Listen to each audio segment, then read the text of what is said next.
This is the third and final session of the committee's inquiry into Ofsted's work with schools, and this should give the committee the opportunity to question the outgoing Chief Inspector of Ofsted, Amanda Spielman, and the Minister for Schools, the Right Honourable Gibb MP. We'll be hearing evidence in two sessions. First of all, for the first hour, Amanda Spielman, His Majesty's Chief Inspector of Education and Children's Services at Ofsted. Welcome. And for the second hour, the Right Honourable Gibb, Minister of State for Schools at the Department for Education, and Juliet Chua, Director General for Schools at the Department for Education.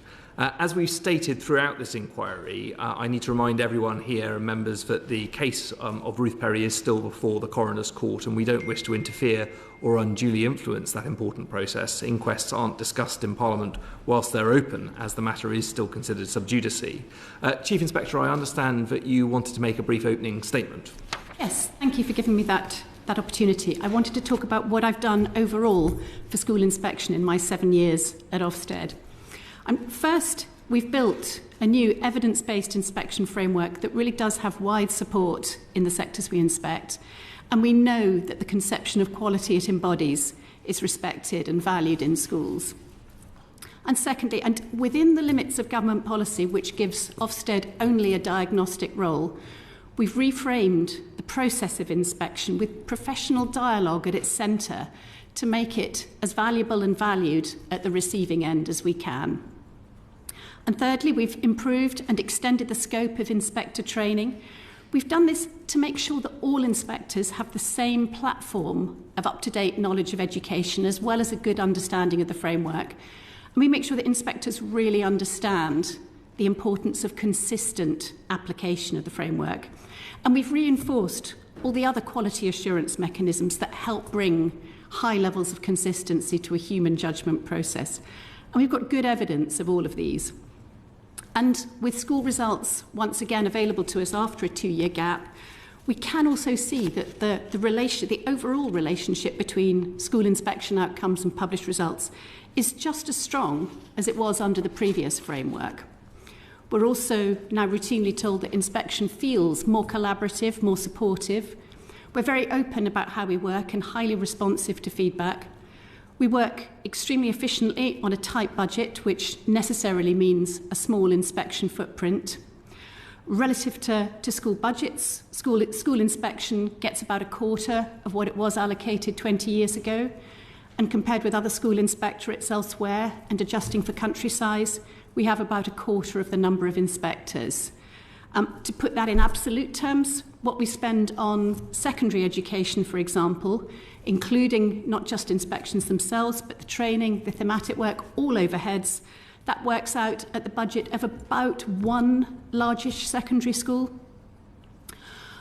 Yet despite all these positives, which I'm very proud of, I recognise that there has been a surge of discontent this year. So I am really glad to be here today to talk about that and about any aspects of inspection and accountability that you want to talk to me about. Thank you. What would you say were the key purposes of Ofsted's inspection of schools, and how well are inspections currently fulfilling across all of those purposes? Inspection is conceived with at least three purposes, at least three audiences. First and foremost has to be children and parents. We are there to see whether children are getting the education and the all-round experience that they should be getting, and to report on that. We're also used by government for many purposes, actually. Intervention is the most visible, but we're an integral part of the wider regulatory system. And of course, one of the main functions that inspection does, it is the thing that connects the engine of policy to the wheels of what happens in schools. Everybody knows that schools respond more directly to the incentive of inspection than almost anything else, which is why so often the first thing people want is for schools to teach something, and the second thing they want is for Ofsted to inspect it.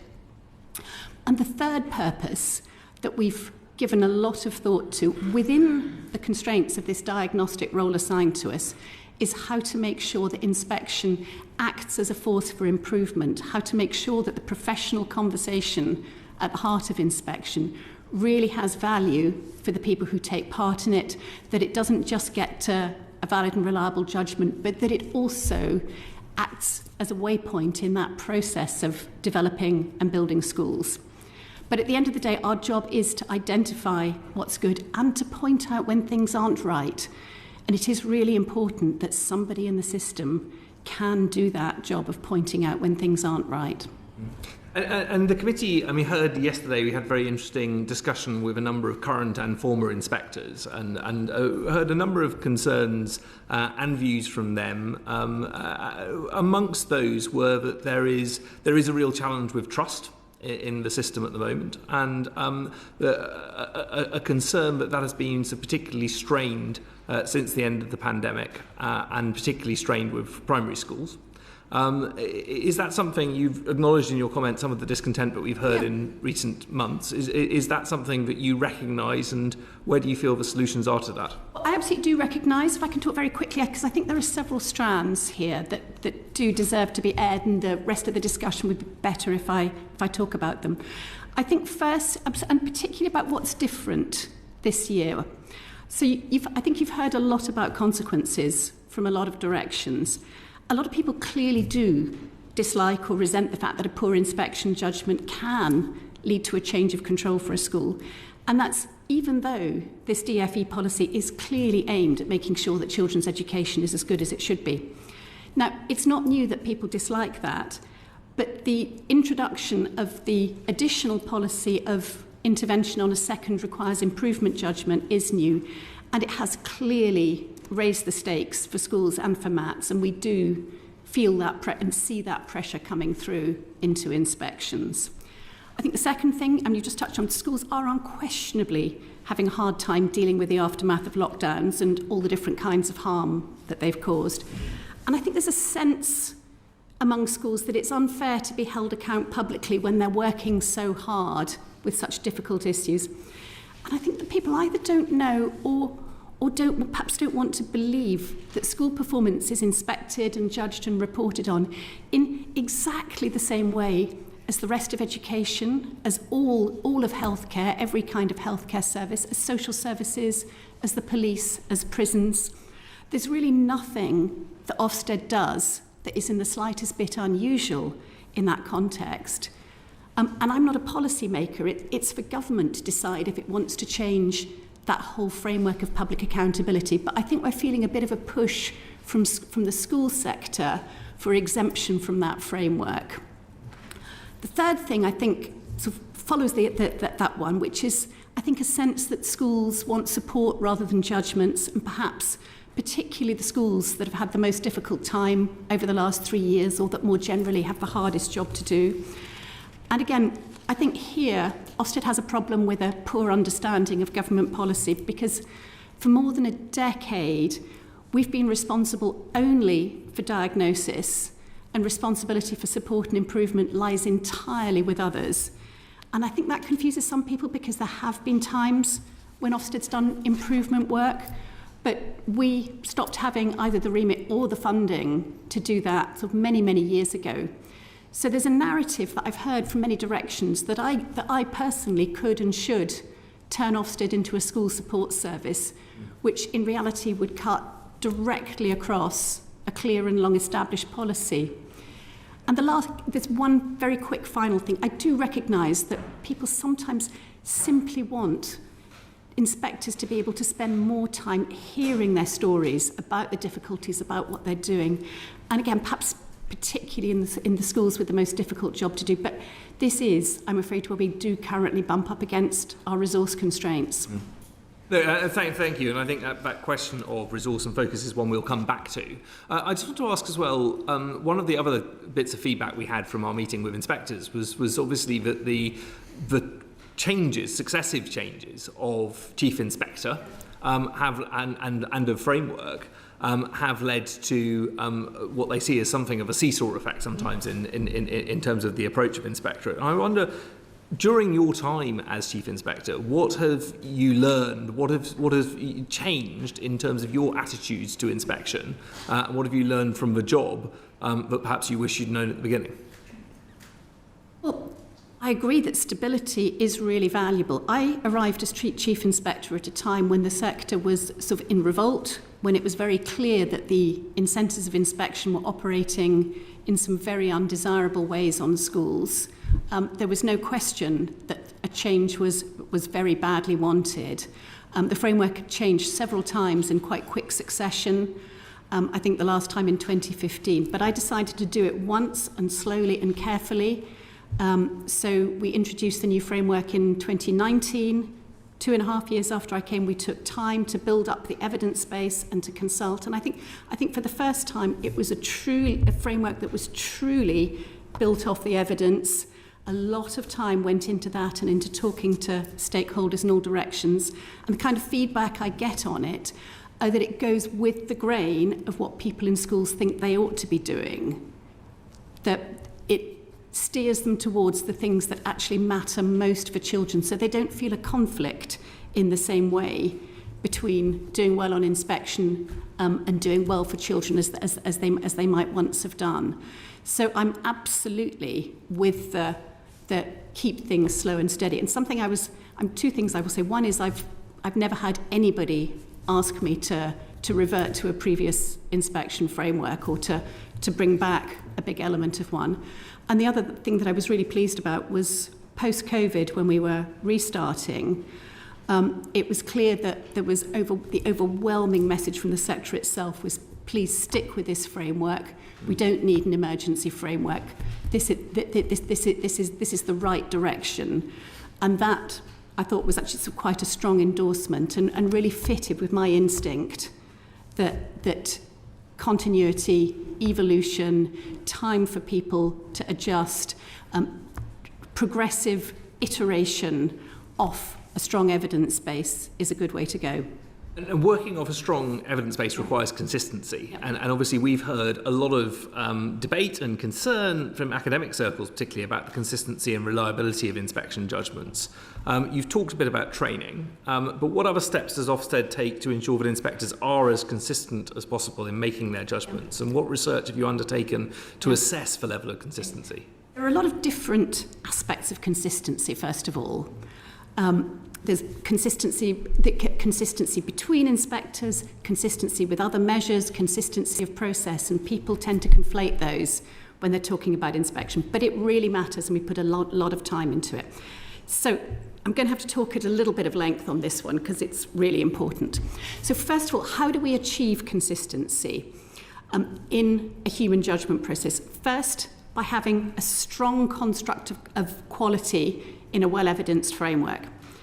Secondly, by recruiting people who've got the right knowledge and experience and the right temperament for inspecting. How you do it matters.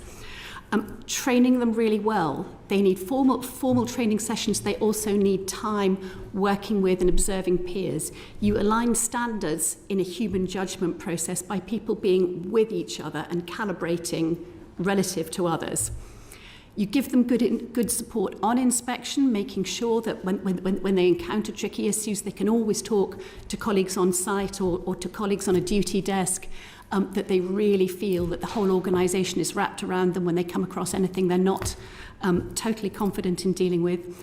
Having good moderation and quality assurance processes, especially for the judgments that carry the most consequences. So we know how much weight the inadequate judgment carries, so we have a whole extra layer of quality assurance. No, a single inspector never makes that judgment off their own bat. There is always extra quality assurance before that, even the provisional judgment is given. And we have strong post-inspection processes where we're always willing to consider that we may have got it wrong. We use what we call gathering additional evidence when we think that part or all of an inspection wasn't as good as it should have been. We will send out an inspector or a team to redo it. And before it ever becomes a final inspection report, that has been redone. So that's one piece. So our model is absolutely built around getting the highest sort of consistency. Process, people do get muddled about because for the last 20 years, inspection has been a contained activity, not a full review of everything. So we have to use the information that we have ahead of time and the planning conversation with the head to decide on areas of focus for the inspection. So sometimes people say, well, my friend was asked these questions, but I was asked those ones. That's a feature, not an error.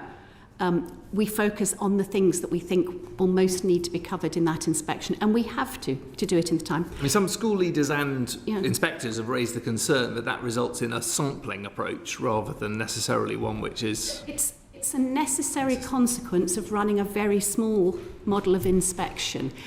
20 years ago, the old Section 10 model, we reviewed every subject, every aspect.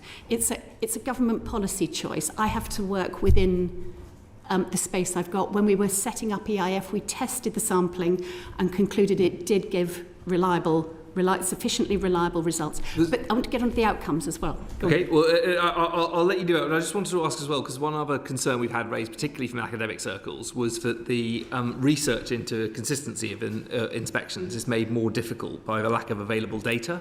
And as a public organisation, they feel that the data ought to be more publicly available to allow for that research. I will say that I think this is completely unreasonable. We make a tremendous amount available.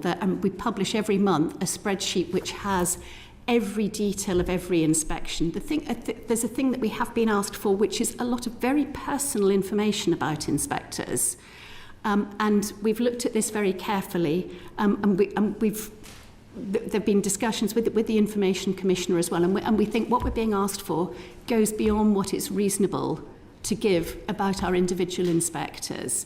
But we put out an enormous amount of data. We know, it's right that people cut it and investigate it in all sorts of ways. And the difference is that they manage to sort of hypothesize a very small indeed, in the context of a human judgment, it's really, really small, and actually give reassurance that all the control processes we've got are working well. But we do keep an eye. I will say that the published stuff has also related to previous frameworks, whereas our evaluation and consistency work is very much focused on the EIF and the work we've been doing since 2019. For example, we have just published a blog, and apologies if it didn't reach all of you today, but showing the analysis we've done on consistency of inspections done last year, both with the results that inspectors had at the time, the 2022 results, and also the subsequent results, the 2023 results, relating to that year's work in the school, but which inspectors couldn't have seen because they hadn't taken the tests yet, and a good level of consistency with both. There are other, the sort of gold standard study we've done one of, doing parallel double inspections. That is extremely expensive. We did one 7 years ago. It cost us about $250,000. I couldn't find that in our budget today. And also probably not something that most schools would volunteer for. No, constructing the sample was hard work, but we got 24 schools, and in a very well designed and well controlled study, and in 23 out of 24 inspectors came to the same conclusion, which for a human judgment process is a very good reliability. I'm going to bring in Anna. Yeah. Thank you. Just one quick overarching question before we drill down into details. Arising again out of yesterday's round table, and going back to this question of the pendulum swinging according to the agenda of the current Chief Inspector, and the feedback was that there isn't enough corporate memory. So that whilst in a leadership position you're going to have a vision, of course you are, that lack of corporate memory and tends to mean that the pendulum will swing more extremely than perhaps is ideal. So the question is, do you recognise that?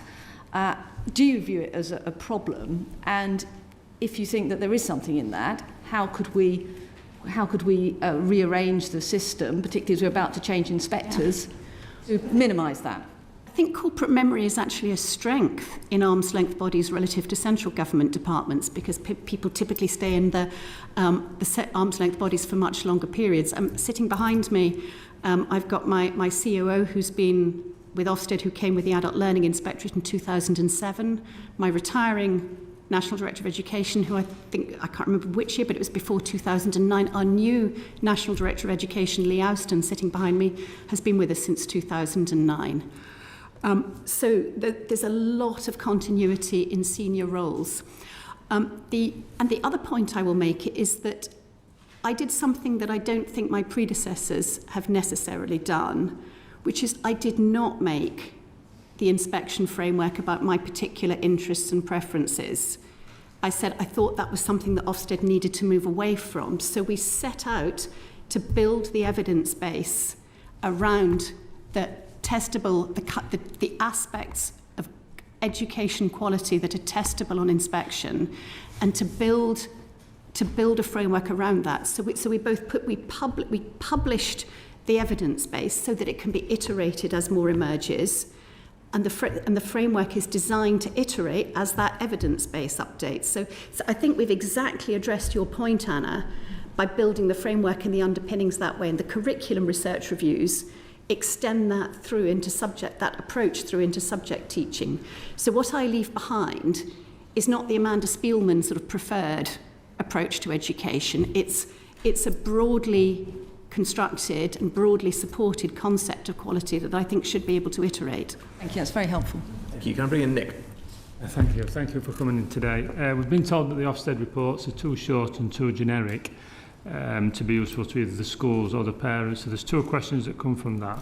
Who are the actual audience for these reports? And are you satisfied that the reports are providing the information to that audience? The reports are designed primarily for schools. They do summarise the key findings for everybody, but they're designed primarily for parents. And we consulted extensively with parents on designing them, on the length, the depth of information, the presentation, formatting. You just said the primary for schools. Sorry, I misspoke. I beg your pardon. I meant for parents. In the context of the inspection model we have to run, we have, so just to explain how it works for a lead inspector, they have 4 days for an inspection. They have 1 day to prepare and for the long planning call with the school. They have 2 days on site, and they have 1 day to write a report. That precludes the kind of 50-page reports that we wrote 20 years ago. You cannot write and quality assure a 50-page report in a day.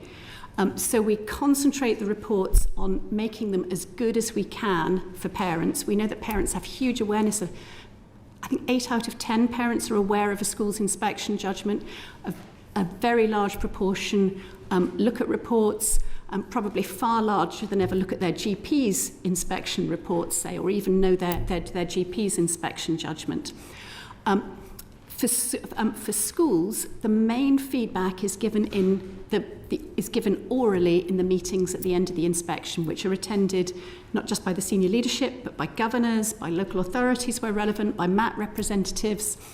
And the inspector goes through in enormous depth the legs of all the reasoning for the judgments and how that is built up to the overall finding. And we are very clear to schools that that is the full in-depth feedback, that we do not have the capacity to provide a full written report of all of that.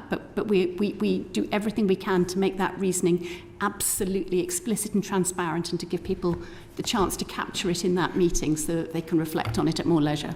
If you were able to, though, would you think it would be beneficial to have a more in-depth report or not? I think it would be beneficial, but if I have 4 days to allocate to an inspection, I'm not willing to put less than 2 days into the piece on site. Otherwise, we would be sacrificing the actual process of inspecting and having those important conversations for the writing up. If we have to prioritise, then the inspection itself and the quality of the judgments is the most important place to put it. You just spoke of a meeting. Are the parents able to go to that meeting, or is that for the governors and the teachers? That's for the head, the senior team, governors, MAT representatives, the local authority if it's a community school.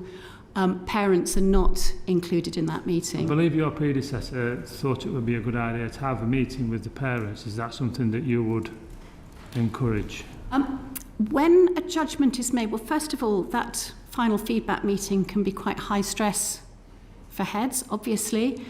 I think introducing parents into the first exposure of that judgment to heads and the people with responsibilities for schools would be a step too far. I think you'd have to do it separately.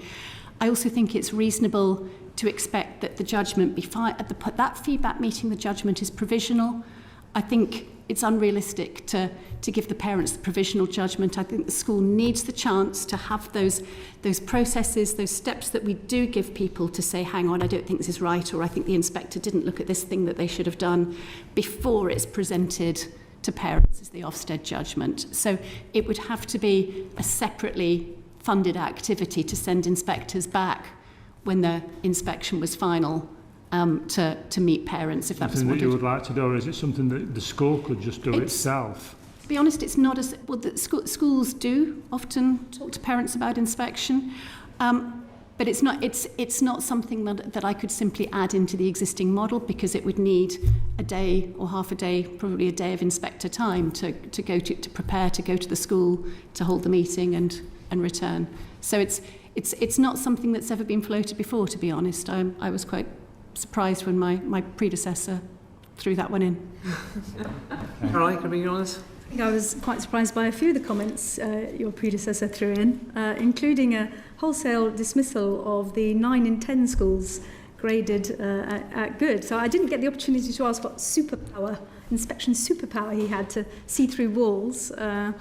But moving on to one aspect of the report that I think has had more publicity than any other, and that is the single word judgment, which I believe in your submission it was described as an easy way for parents to understand the quality of their child's school. But in session after session, and from all sorts of different witnesses then, we have been variously told that it is a blunt instrument, that it lacks the detail and nuance to fully capture the work of a school, that it's the main driver of stress for leadership teams and for head teachers, and that in fact it doesn't raise standards. What are your thoughts around this single word judgment? Quite a few things about that. And first of all, if you look at any of our reports, they absolutely do give a rounded picture of a school. We talk about the quality of education, the behaviour, the personal development and leadership. And in all our graded inspections, we report separately and grade each of those. So there's no question that the world pays too much attention to the overall effectiveness judgment relative to the pieces underneath. But I do constantly have to remind people that there is already a scorecard built into the inspection framework and the set of judgments that we use. We also know that parents do value the clarity, as we said. We know that That's only in the case where it's outstanding or good. No, absolutely not. Because it can also be helpful, because very often when a school's not doing well, parents are aware of it at some level and often sort of quite concerned and wondering what's happening, whether anything's happening. And the judgment can be reassurance that the problems are recognised and that something will be done about it, that people are onto it and something will be done about it. So actually, it can genuinely be reassuring, because people do not like to have cognitive dissonance of a very old inspection report that says a school's outstanding when they can see from their child's experience that it's not outstanding, for example. So reassurance cuts both ways. I'll also come back to a couple of the things I touched on at the beginning, which is we are just one part of the whole regulatory system, and the reason the overall judgment has such freight and weight in the system is because it is the thing on which those interventions are hung. And in my discussions with stakeholders about whether it's really about the words themselves or it's about the weight that hangs on them, when you get to the point when you say, well, okay, so what alternative words? They acknowledge that it's not about the words, it's about the consequences. And what they really want is to take out the consequences. And of course that heads off into a completely different conversation, which is not mine to have. So have you explored alternatives then? Yes, none have been made to us, but I did suggest an alternative formulation of inadequate to the head teacher unions, and it was very clear in that conversation that as soon as I proposed an alternative, they recognised that the consequence thing was the real point at issue. Would you be surprised if in one of our sessions the feedback from inspectors serving and past, in my experience of the panel, they were unanimous in their now rejection of this single word judgment, and said well, of course, the time was now for change.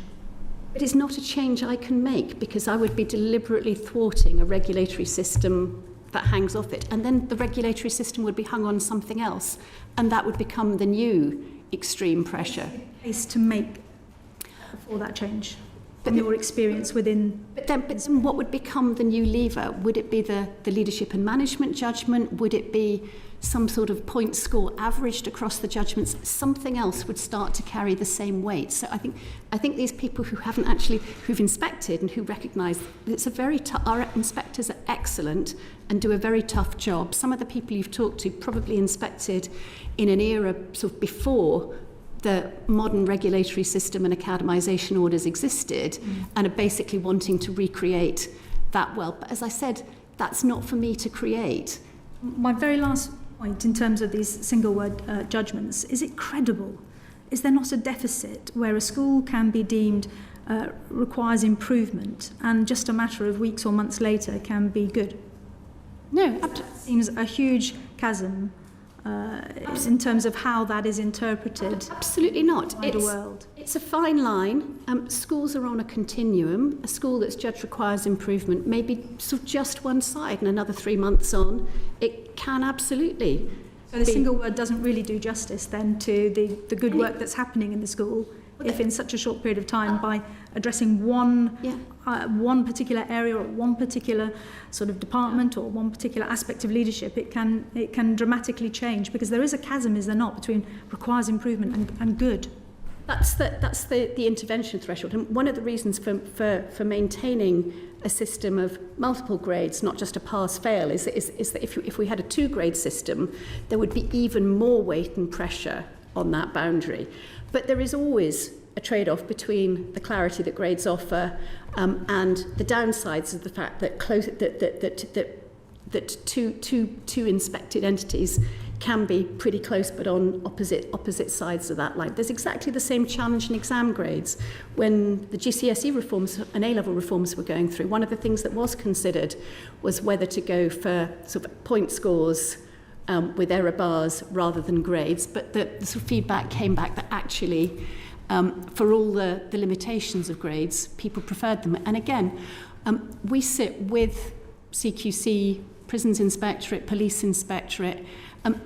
The model of accountability could evolve, but I don't think it's for Ofsted to unhook itself and say, we're going to change public policy here. I would be inserting myself as a policy maker, and people are generally quick to criticise chief inspectors who turn themselves into policy makers. Because you wouldn't you, if a judgment of RI sort of led to sort of real challenges around recruitment and retention, that presumably wouldn't be something that would... It's something that cuts both ways. People prefer, if there are problems, people prefer, generally it's better for them to be recognised and acted on. The sort of worst thing is to have a school that looks on the surface from the external information to be doing fine, and to arrive and to find that actually there are problems. And an RI judgment can be an opportunity as well. There's scope to do stuff here. There'll be an appetite to do stuff because everybody knows it's not perfect at the moment. Can I bring in Andrew? Thank you.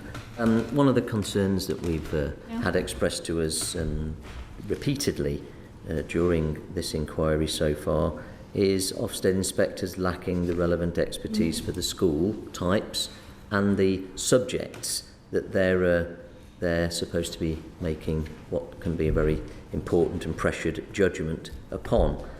Have you got any, you were saying how data was important earlier on, so do you have any data on the proportion of inspectors who inspect schools and subjects that are actually within their own area of expertise? Can be clear, we don't judge subjects. We look at a sample of subjects in the context of forming a judgment of the quality of education overall. That's not the same thing. How can you how can you reach a sort of credible assessment using that sample if you've got someone doing it who hasn't got any expertise in the subject? Using the same training that we use for all our inspection, built off the curriculum reviews, people who already have that level of expertise. Remember, first of all, that most inspection is primary inspection. 4/5 of the mainstream schools in the country are primaries, where teachers are expected to reach across all areas. So we're training people who've had responsibility for teaching everything in that school. In secondary, everybody has areas of expertise, and we build out from there the curriculum training that builds their sort of understanding and ability to think about the principles of good curriculum, and at the level that we inspect it, characteristics of stronger and weaker also extends across. If you've been a physics teacher, you can start to look more broadly. So we use a team, we use people's skills and experience as best we can, but we recruit strong people with experience in all the sectors we inspect. We train them, we select them very carefully, we train them very well. But again, this was a matter of government policy going back 20 years. The inspectors would be generalists in this reduced inspection system. It was pre-2005 that we were able to run separate workforces and send an inspection team that had an inspector who was a specialist in every subject. That feedback is harking back to a very, very old model of inspection. People we've been hearing from, I mean, you've said this several times as if, oh, that's all old-fashioned and they're from ancient times, and they're not. We've had a lot of people who are very much contemporary and up-to-date giving us this evidence. So I think the evidence we're receiving is credible and up-to-date.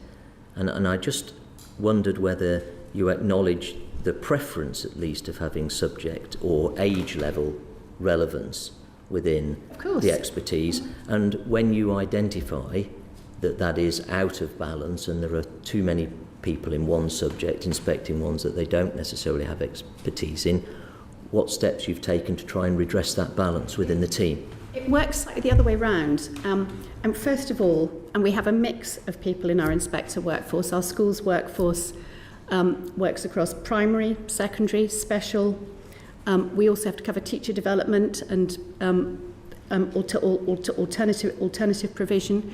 We put in a lot of training so that people are sort of fully prepared for the places where they're inspecting. And when we construct a team, we make sure that everybody is used to the best of their relevant skills. So the lead inspector will consider the sort of particular aspects. If one person has a lot of experience as a safeguarding lead, they're likely to be given the safeguarding piece of the inspection, for example. So we absolutely do, as far as we can, spread the inspection responsibilities around to fit people's particular skills and experience. But our inspectors are required to be generalists. Can I just follow up on one point? You mentioned that the vast majority of inspections are of primary schools. Yes. Does the makeup of the inspecting workforce, and HMIs in particular, reflect that? Or actually is there a challenge? Because certainly a lot of the feedback that we've heard from school leaders as well as inspectors themselves is about that sort of primary-secondary dissonance. We don't label people as HMI brackets primary or HMI brackets secondary. So I don't have off the top of my head, but a fairly large proportion of our inspectors are primary, partly because civil service pay is nowhere near as high as school sector head teacher pay and MAT pay. So I think we probably have a balance that broadly reflects the sector. It's certainly not the case that we're disproportionately secondary inspectors looking at primary schools, as some people assume. One of the other concerns that we've had expressed to us is that school leaders who also work as Ofsted inspectors have got an unfair level of access to the relevant materials and can therefore ensure that their schools are steered in the right direction when Ofsted arrives. And if all of those materials were available to everybody, that unfair and unlevel playing field situation would not arise. Yeah, and that I'm afraid is a bit of a myth. What this is all about, we publish So first of all, the frameworks and handbooks were extremely transparent. All the curriculum research reviews from which the curriculum training is done, a whole series of videos, blogs, webinars covering everything that we train inspectors in. We put it out in a form that is suitable for self-service use. What some people particularly want is the specific materials that are used in our interactive training sessions. The problem is those are designed to run interactive sessions where the senior HMI leading has been sort of very carefully trained, where the interactive parts are managed by an HMI on every table who's also been sort of trained and prepared to facilitate those discussions. If we simply dumped those slides out as people would like, well, we would get firstly the sort of consulting industry picking them up and turning the sort of ramping up the Ofsted industry even further. And secondly, we would get some terrible bastardizations of people using stuff that they weren't trained for. So we do put out a lot of that put that material out in forms that we think if somebody wants to do this for themselves, give them the same information and insights, but in a way that is less prone to being misused or misinterpreted. Is that level of access something that you regard as open to review and you look at from time to time, or have you just made a decision about it? It's something we do look at pretty regularly because it does get brought up. I think it's about people wanting to make inspection to get really high level of predictability, to be able to sort of bulletproof themselves and sort of go through point by point and say we've ticked this one, we've ticked this one, we've ticked this one, which is of course exactly the wrong way to approach inspection, to try and treat anything that comes out of Ofsted as a tick list. It's actually a sort of counterproductive dynamic. Finally from me, what consideration have you given to the impact of the framework on small primary schools whose staff have to take on that multiple subjects discipline? We think a lot about the size of schools. Lee Aston behind me, Chris Russell, will have spent a lot of time talking also to the groups that deal with specifically with junior schools, for example. Trying to that work to make sure that we're having the right conversations in the right way.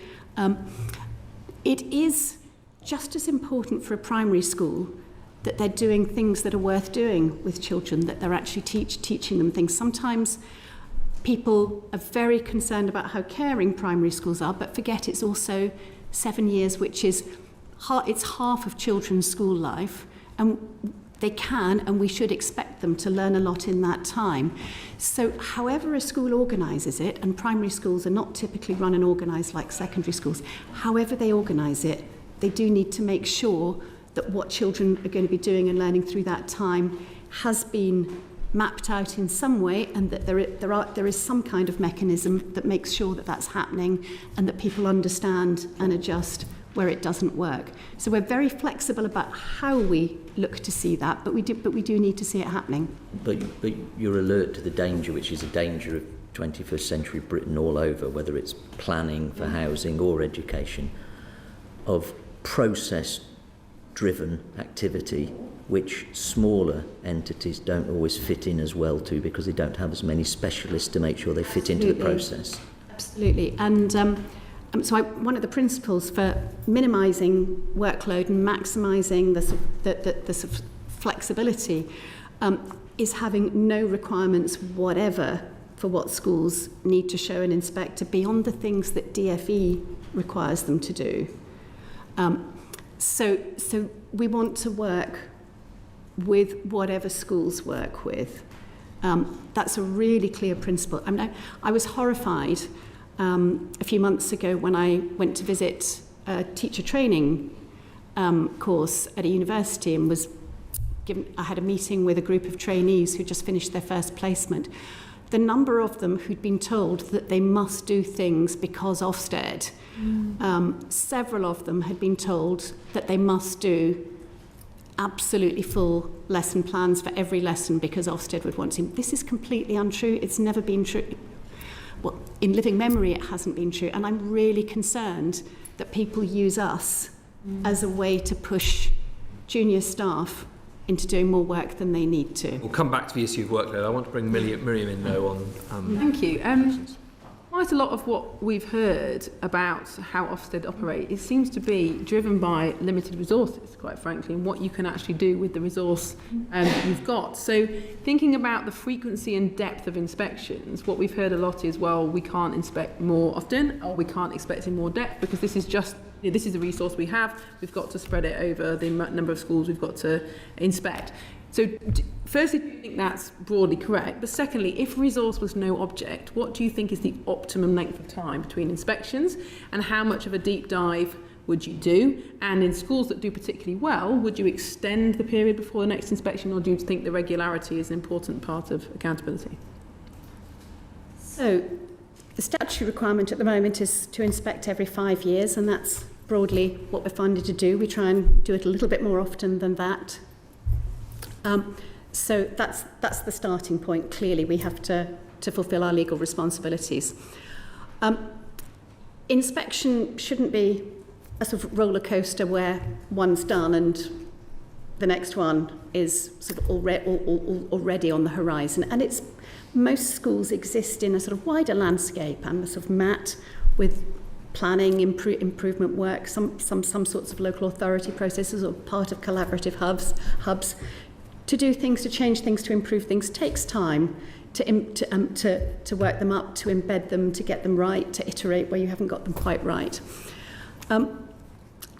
I think one of the things we learnt from the outstanding exemption was that it is a problem to have too long in between, and certainly going back re-inspecting outstanding schools, we've found quite a lot that schools have become just a bit detached from what the rest of the world has been learning and seeing and recognising. The whole sort of debate and sort of growth in knowledge about curriculum, about pedagogy, about assessment sometimes has passed them by. There hasn't been something that's prodded them to say, we must keep looking outside, we must make sure that we're sort of continuing to check that we are up with the pace. And I also think that sometimes long gaps can be more stressful. It can create more time for anxiety to build up. So you think the 5 years is broadly a good framework, but in terms of the depth, 3 to 5 years. 3 to 5 years. In terms, if you had more resource, would you allocate more inspectors to each inspection? Would you spend more time in the school, or again, is it broadly? Are you broadly able to get a good picture of what's going on? We get a good picture of what's going on in terms of, are we getting to a valid and sufficiently reliable judgment? I'm reasonably confident about that, but I can see that what we can't do is to give people as much time as they want to talk through all aspects, and that some of the frustrations come from that. So in an unconstrained world, I would probably want to do something more in line with what other inspectorates do, that's typically a week or the inside of a week, and with a bigger team. But that's simply, I am doing this job in an era of highly constrained public resources. Yes. This is not a pitch for more money tomorrow. And then moving on to notice periods. So obviously there's a lot of controversy about whether or not it's a good idea for schools to have lots of notice or very limited amounts of notice. Do you think the current notice period at 2.5 days is sufficient? Is there anything that could be done to reduce the operational impact on schools, or do you think the trade-offs are difficult to rectify? It's normally half a day, by the way. It's half a day. Okay. And this is a sort of compromise. It's evolved over the years. Parents, of course, would like no notice inspections. And periodically, including from, I think, the last Prime Minister, last but one, we have a sort of message to say that inspections are to become no notice.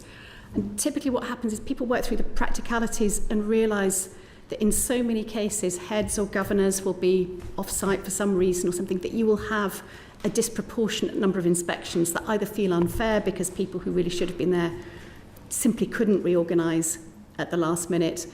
But at the other extreme, lots of notice actually, paradoxically, imposes more stress. Yeah.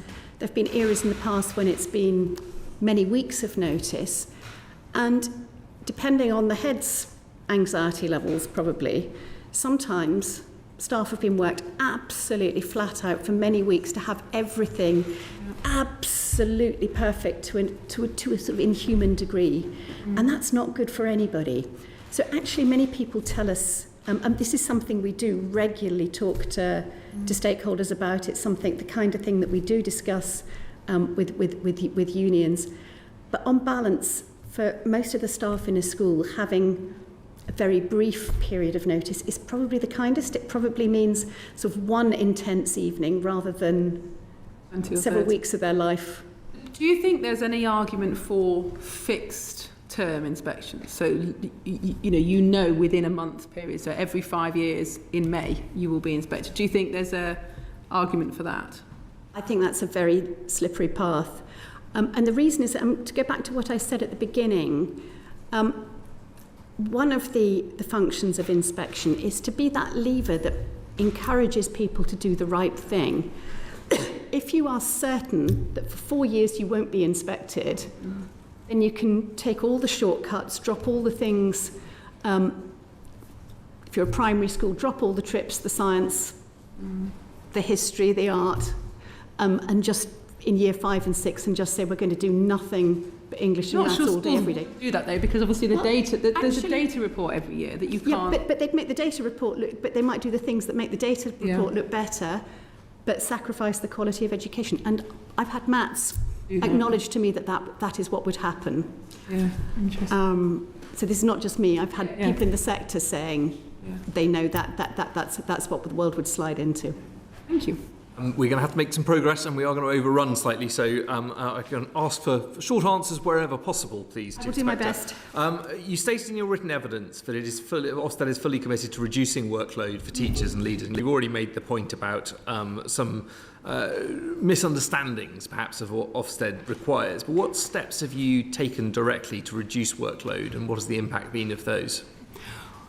Well, thinking about it, first of all, before inspection, the best thing we can do before inspection is to have the greatest clarity we can provide about what the construct of quality is and about how we inspect. So that's what we do with the framework and handbook, and we try and set that out as plainly as we can and to do as much as we can in the way of sort of webinars, videos, blogs, all the materials that can help to illuminate that. So, and we get very good take-up and very, very good feedback on that. One of the things we've added in this year, that with hindsight I do wish we'd done earlier, is to put seminars in place for the outstanding schools sitting on very old inspection judgments to really help familiarise them with inspection expectations and to give them the chance to ask any questions that they want to ask. That's gone down very well indeed. But so ahead of time, as much clarity, openness, certainty, and we try to be very engaged with the sector stakeholders, but also to have people at every kinds of sector event to be there for people to talk to and to ask as much as we can. So that's ahead. During the inspection, the point that I've made that we do not ask for anything that schools are not required to have to comply with law or DFE guidance. We add nothing to that layer, and that's been a principle that goes back before my time. We've also with EIF. We are really clear that we don't look at internal assessment data, and there are two reasons for that. One is because within that tight window of an inspection, we couldn't possibly quality assure, so work out how it had been collected, whether it was comparable with anybody else's, in what circumstances it had been collected, and so on and so forth. And the other is because we saw the sort of data analysis industry that was going on, that was creating workload in schools. So I've been very pleased, for example, by some teacher tap findings, that the amount of data analysis teachers report doing has dropped very significantly. I think taking that out has been helpful. I mean, it's fair to say we've had mixed feedback on the EIF, and we've had some positive feedback in terms of the move away from hard data. We have also had some concerns, though, that the focus on curriculum and the depth of some of those curriculum studies that you've referred to can be a driver of workload in themselves, and particularly from subject leaders. How do you respond to those? I think we were in a place, we put some curriculum reports out in 2018, I think, 2017, 2018, which did show that for a lot of schools, particularly primary schools at that point, curriculum, at least outside English and maths, was often in a very poor state indeed. So there was something that needed to happen to make sure that those strong and clear national curriculum expectations actually translated into practice. I see that as so I think there's probably been a bit of a one-off exercise to say, hold on a moment, we actually do need to think about curriculum across the board. I hope that sort of maintaining that and iterating it over time will be significantly less work. But judging by what we saw 5 years ago, there's no question that a lot of the sector really did need to think hard about what it was doing. And we've heard from one witness that Ofsted should introduce reasonable adjustments to inspections to support school leaders and staff, for example, people with disabilities. Do any such adjustments already exist? And if not, have you considered introducing them? Inspectors are very flexible. They have a planning call with the head the day before the on-site visit starts, at which, whether there are any complications, any difficulties, and it might be there might be a disabled inspector as well as a sort of disabled member of staff in a school.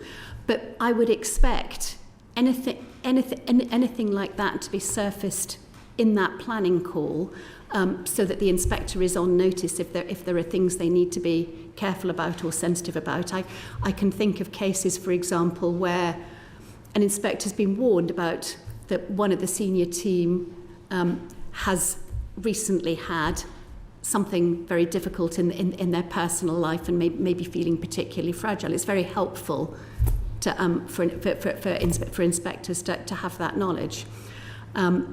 So, do you think that is effectively part of the system with regard to those planning meetings? Yes. I mean, Ofsted is not the employer of the people in schools. The language of reasonable adjustments is kind of off in employment territory, but we would expect inspectors to work sensitively and flexibly in the context in which they find themselves. And in a similar vein, and I take your point that Ofsted is not the employer, but Lord Knight suggested we needed to move away from a high-stake system to one in which Ofsted has a duty of care to people working in the system.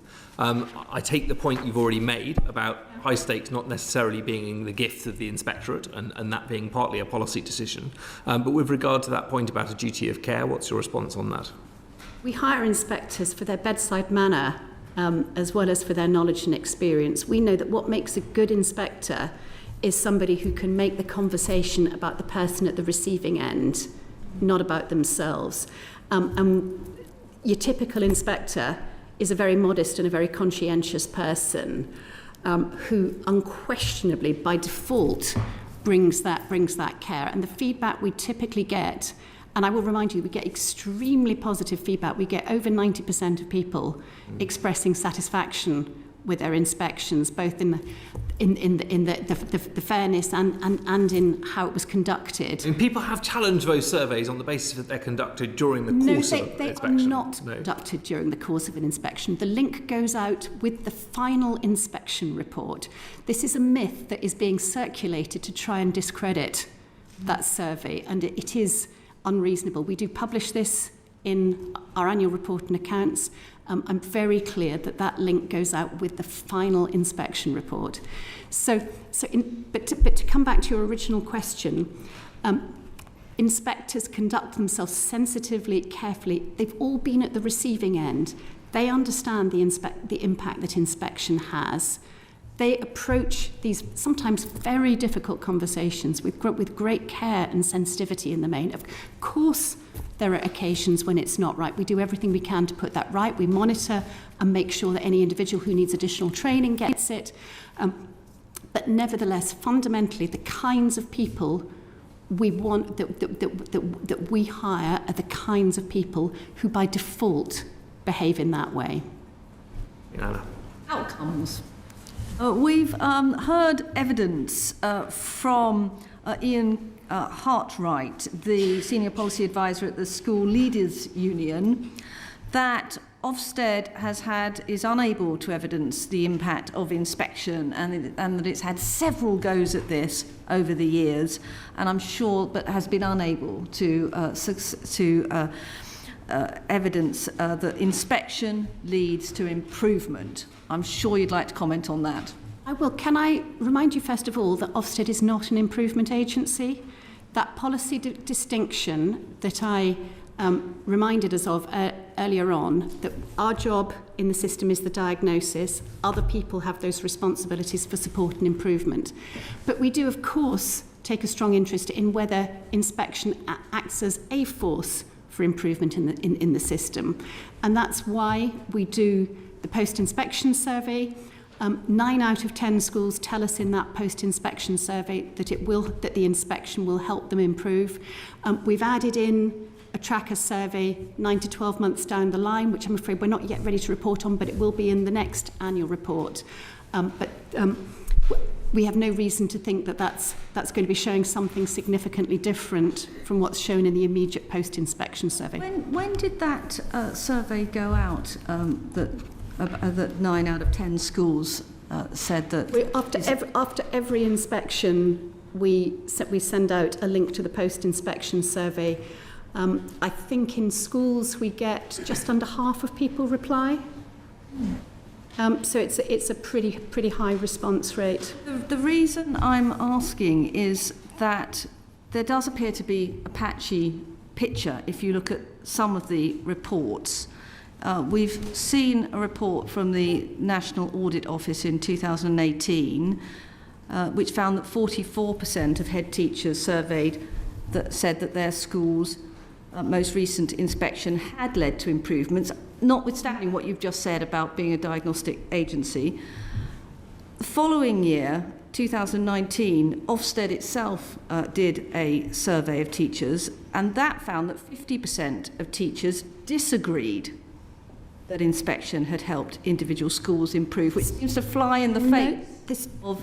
You've hit on a crucial difference there. Inspection in a small incarnation is very much focused on the leaders in a school. That's who the main value accrues to, particularly in secondary schools, but even in larger primary schools. Many teachers will have very little direct interaction with inspection, so their experience of it is only being told by somebody else that they have to do something because Ofsted.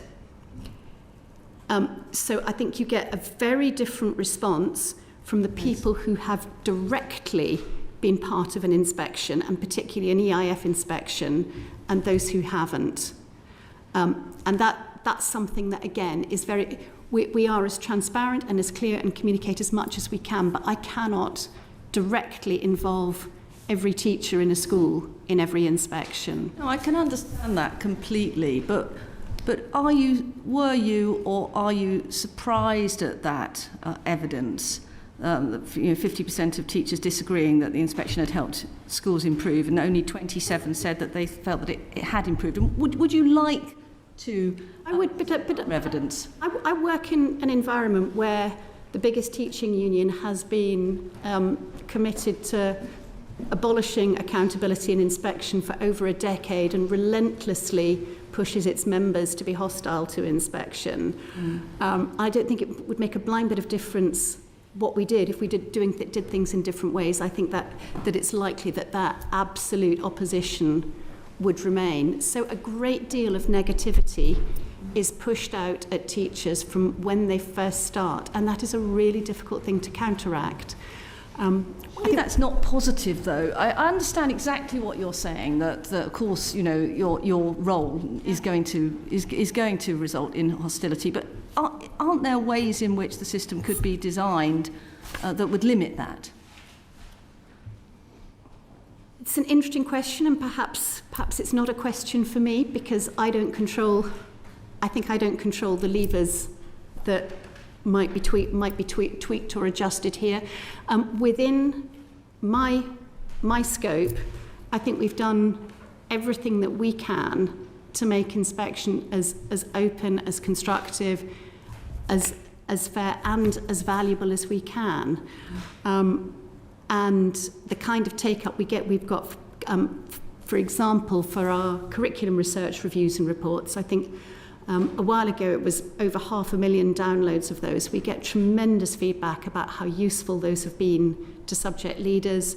I saw yesterday comments from Charlie Stripp, who's one of the eminences of the mathematics world, commenting very positively on how useful our mathematics report was, and I've had feedback from schools. So I think those pieces that sit around inspection, the things we do with our insights that sometimes we create in the first instance to train inspectors, but also put out and make available for schools, have extraordinarily high value. And I think protecting those and making sure that even in a time of straightened budgets, that we still have the capacity to maintain that flow, I think is one of the ways that we make sure that what we do is really valuable. We've heard suggestions, and quite significant suggestions from a range of people across the board, that safeguarding should be inspected more frequently and separately to mainstream schools inspections. What are your views of that? Our inspection of safeguarding within sort of standard school inspections is normally just one part of the system. A school in a MATs would normally have some level of oversight and sort of regular review of safeguarding. Similarly, many local authorities have assurance. Including it in inspection is a way of making sure that at least once in a while there is a totally independent eye on the safeguarding arrangements.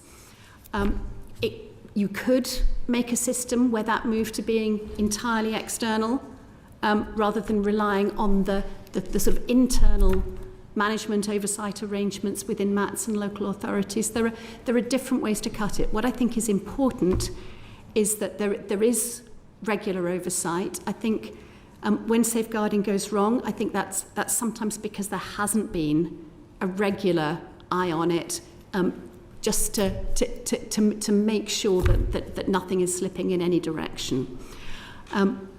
Whether it's part of a standard school inspection or not, there's quite a lot about safeguarding that often links to schools' other work around behaviour, for example.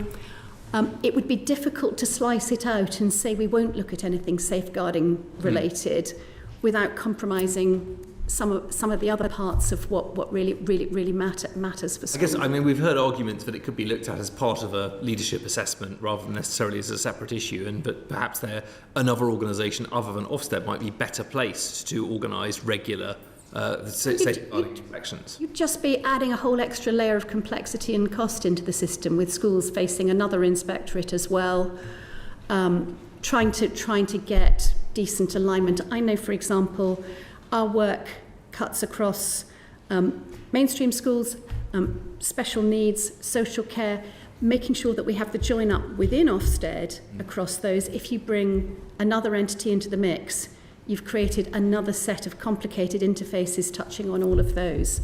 So, and just on the detail of the asbestos safeguarding, obviously in June you announced that schools that are graded inadequate on safeguarding grounds would only be revisited within 3 months. And has that process begun? And have you seen what impact it has had? It will have begun, I think.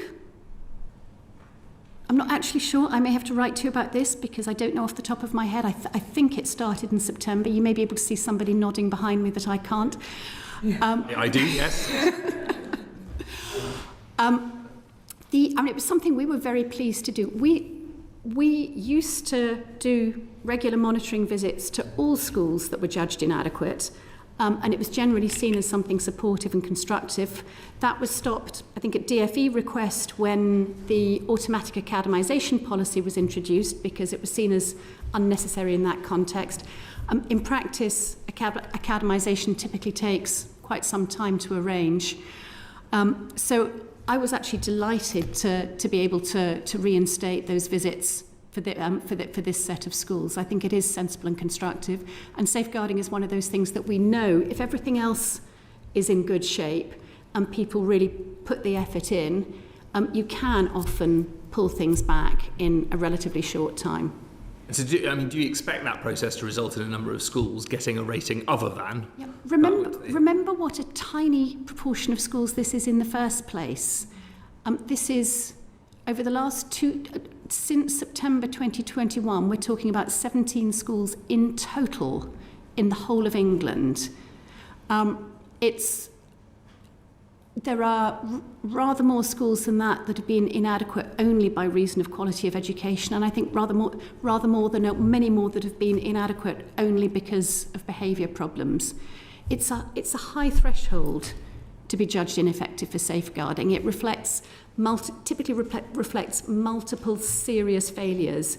When we looked at those 17 schools, we didn't find any where it was about sort of paperwork, box ticking, sort of forgetting to file this thing with that thing. They were all had serious failures, and I think there was only one where it was only a single failure, but so serious that ineffective was the only place to go. In all the others, it was multiple failures. So there's also a bit of a misconception that a very small thing can lead to being judged ineffective. This really does reflect serious weaknesses. Ian and Caroline. Final question. And it's on complaints. We were told in one session that the complaint system amounts to Ofsted marking its own homework. Now, I understand that you have put forward a number of potential reforms or changes. How will that consultation process you engaged in, how will it address some of those criticisms? When do you think the consultation will be published, and the sort of potential timetable for any implementation? There's a few things here, because first of all, we do, and throughout my time at Ofsted, have taken complaints incredibly seriously. We've had an external review system in place throughout that time, ICASO, which is run by the Centre for Dispute Resolution and commissioned by DFE, and their reports have been consistently very positive indeed about our work. Their most recent report said that they found that we had dealt with 14 out of the 18 cases that went to them in line with the published complaints procedure, and overall they had no advice or recommendations to make about improving the service. How did they then address the 4 of the 18? There were specific recommendations in those relevant to the specific case, but which they didn't think reflected an underlying wider a systemic problem with how we were addressing complaints. Those are published reports. I can send it to the committee. And they said that the level of attention to complaints and what can be learnt from them at the highest level in Ofsted is in their view very welcome. We take this extraordinarily seriously and have done throughout my time. We made some changes 3 years ago in response to the same kind of issues that you hear now. We piloted them. They looked very promising in pilot, but they haven't worked as well as we hope. So we've piloted another model. We've consulted on it. I think we're very close to publishing the final report. I think it'll be out before. I think the revised model will be published before the end of the year. But there's a point that I think it's important to understand, is that inspection judgments have to be made by sort of trained practicing judges, in just the same way that within the court system you can only get things looked at again by other judges. You can't substitute your own opinion or your lawyer's opinion for that of the judges. And we have the same issue with Ofsted, that we can and do move things away from the original inspector and inspection team. When we need to gather additional evidence, for example, we send people entirely unconnected with the original inspection. But what we can't do is simply say, well, anybody can substitute their judgment. What recourse then is there to the original evidence base on which some of those judgments or comments were made? Because I think one particular detail was around the access to inspectors' notes. Is that something that you recognise by way of challenge? There are situations where it is difficult to give people challenging every detail, because there are some confidential conversations where you will be betraying personal details about individuals, and sometimes individuals' very difficult circumstances, for example, about conversations with parents. We do think it's important that parents can tell inspectors honestly and openly about concerns they have. And sometimes there are quite difficult dynamics that mean that if all of that information is going to be handed straight to the head, they will not speak honestly to inspectors. So we try and navigate that to be as open as we can without betraying. Would there be a difference, though, in the information insights that you would share and what you would be obliged to share under FOI? I'm sorry, I don't think I quite understand the question. One of the challenges was that notes that were perhaps not proffered by either the team or the system, the process, the complex process, would be available or had been made available under FOI. Is that a redacted version then, or? I think it would generally be a redacted evidence base, precisely to make sure that we are not handing over personal information that we shouldn't be handing over. But it may be that we need to write to you separately about the specifics. But we are as open as we can be. But we recognise that particularly when we have to have conversations about sensitive things like safeguarding, the inspection inevitably involves discussing very specific details of specific children, and which we have to be extremely careful with. Understood. Thank you. I think that concludes our first session. I'm grateful for you giving the committee some extra time, for which we are very grateful. With regard to this being your last appearance, I have asked our clerks to reach out to Ofsted with regard to potentially having one more session to allow us to talk about the broader remit. And so I appreciate you probably haven't had the chance to respond to that yet, and so I hope we may be able to have that conversation either with you or your officials later on this year. But we will be in touch to enable that. Thank you very much. Second session, we have Minister Gibb, who will be known to all the committee, and Juliet Chua, who's the Director General at the Department for Education for the Schools Group. I just want to perhaps open by asking the same question we did to HMCI, which I know you were diligently listening to, Minister, of what would you say are the key purposes of Ofsted's inspection for schools, and how well do you feel inspections are currently fulfilling each of those purposes? Well, I agree with Amanda, what she said. It is there for parents to understand the quality of the school to which they are entrusting their child's education.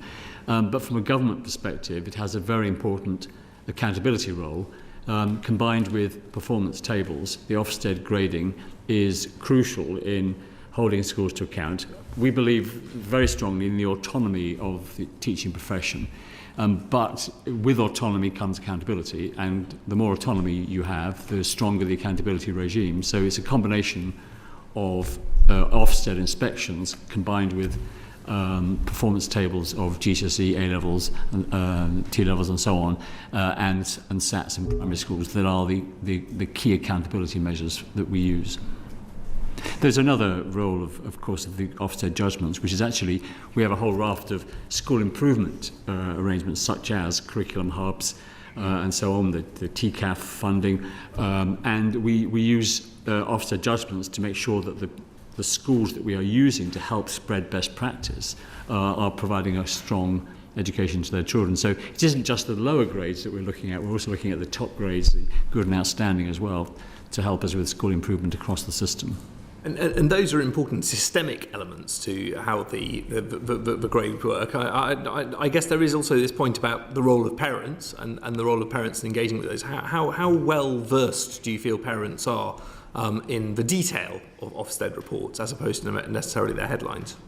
I would certainly encourage parents to read the full report, and they're not that long, and they are written without copious amounts of jargon generally, if not always. So I would encourage parents to read the actual report. But even if they can't do that, we do know that 79% of parents are aware of those parents with children at the school. They are aware of their child's school's Ofsted judgment. Obviously we've heard quite a lot in the last session about areas that are not necessarily within the gift of the inspectorate or the chief inspector, but are departmental policy concerns. One of those was obviously the outstanding exemption, which I think everyone broadly agrees was in place for too long and needed to be moved on from. Are there any other areas where you think policy can be reviewed or changed in this space in a way that would help to improve the relationship between Ofsted and the teaching profession? Well, I think the announcements that the Chief Inspector made in June, I think were very important. All those issues about, more clarity about the timing of inspections, assurance for head teachers that they can share the provisional judgment of the school inspection with their close colleagues and friends and family. Greater clarity on expectations of what safeguarding is meant to cover and so on, and depersonalising those reports. I think all those changes that Amanda announced in June, I think, are very important. The outstanding exemption was important. That was something we introduced in 2010, and at a time when 68% of schools were good or outstanding, which implies 32% were not, and therefore the focus of the resource had to be on that 32%. Now, as that figure has declined, now down to 12% that are not good or outstanding, and the length of time that those schools have not been inspected, I think it was the right moment to end that exemption. Thank you. I'll hand over to Anna. Thank you, Minister.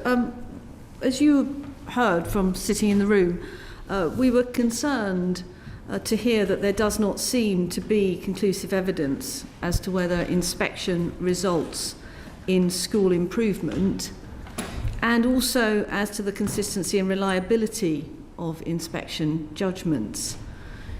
Given the crucial role that inspection plays in implementing the department's policies and priorities, and given what you've said about Ofsted grading being crucial to holding schools to account, would you agree that there should be a stronger evidence base as to its effectiveness?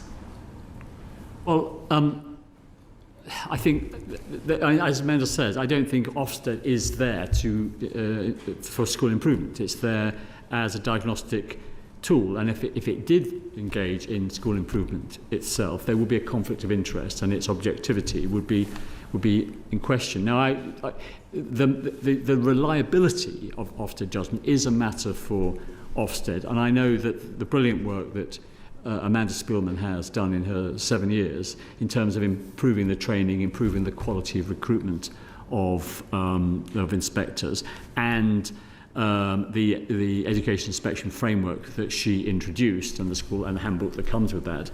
Those are all critical issues about improving the quality of inspection. There's always room for improvement, as Amanda found when she first became inspector, and I'm sure that Sir Martin will also engage in improvements that he wants to introduce into the system.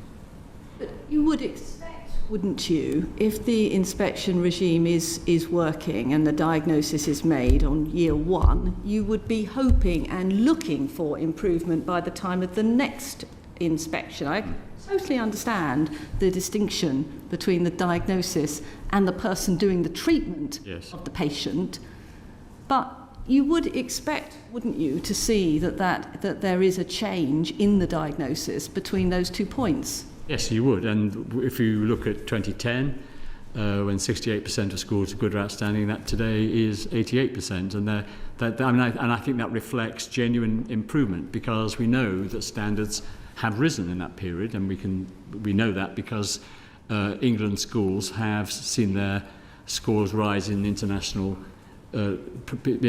surveys. So I think it has happened. And we have a very extensive school improvement programme. We have 40 maths hubs, we have 34 English hubs, we have 30 computing hubs, we've got language hubs, all of which are designed to support schools that requires improvement or inadequate. So you would say that the evidence base is good, that schools are actually improving. So would you therefore agree that it's regrettable that the schools, the teachers themselves, when they're surveyed, say there is no improvement? That's not helpful, is it, for for parents' confidence, for the profession as a whole, to have that dichotomy? Well, this is the distinction, again, that was drawn out in your questioning of the Chief Inspector between teachers and parents. Maybe it's a communication issue, but as it stands, would you agree that's not helpful? 9 out of 10 schools responding to Ofsted's post-inspection survey say that the feedback that they have received from Ofsted will help them improve. So I think the schools themselves acknowledge that the whole process of being inspected is a trigger for them for school improvement themselves or from us. Why do you think that we've got this survey in 2000? Maybe you say that this is historical and it's been superseded, but we'd like to hear your answer. That in 2019, when Ofsted surveyed teachers, 50% of teachers disagreed that the inspection had helped their individual schools improved, and only 27 said that the inspection had helped the school improve. Yes, and I refer you to what the Chief Inspector said in her response to that question, that it's a political issue. There is a major teaching union that opposes inspections of schools.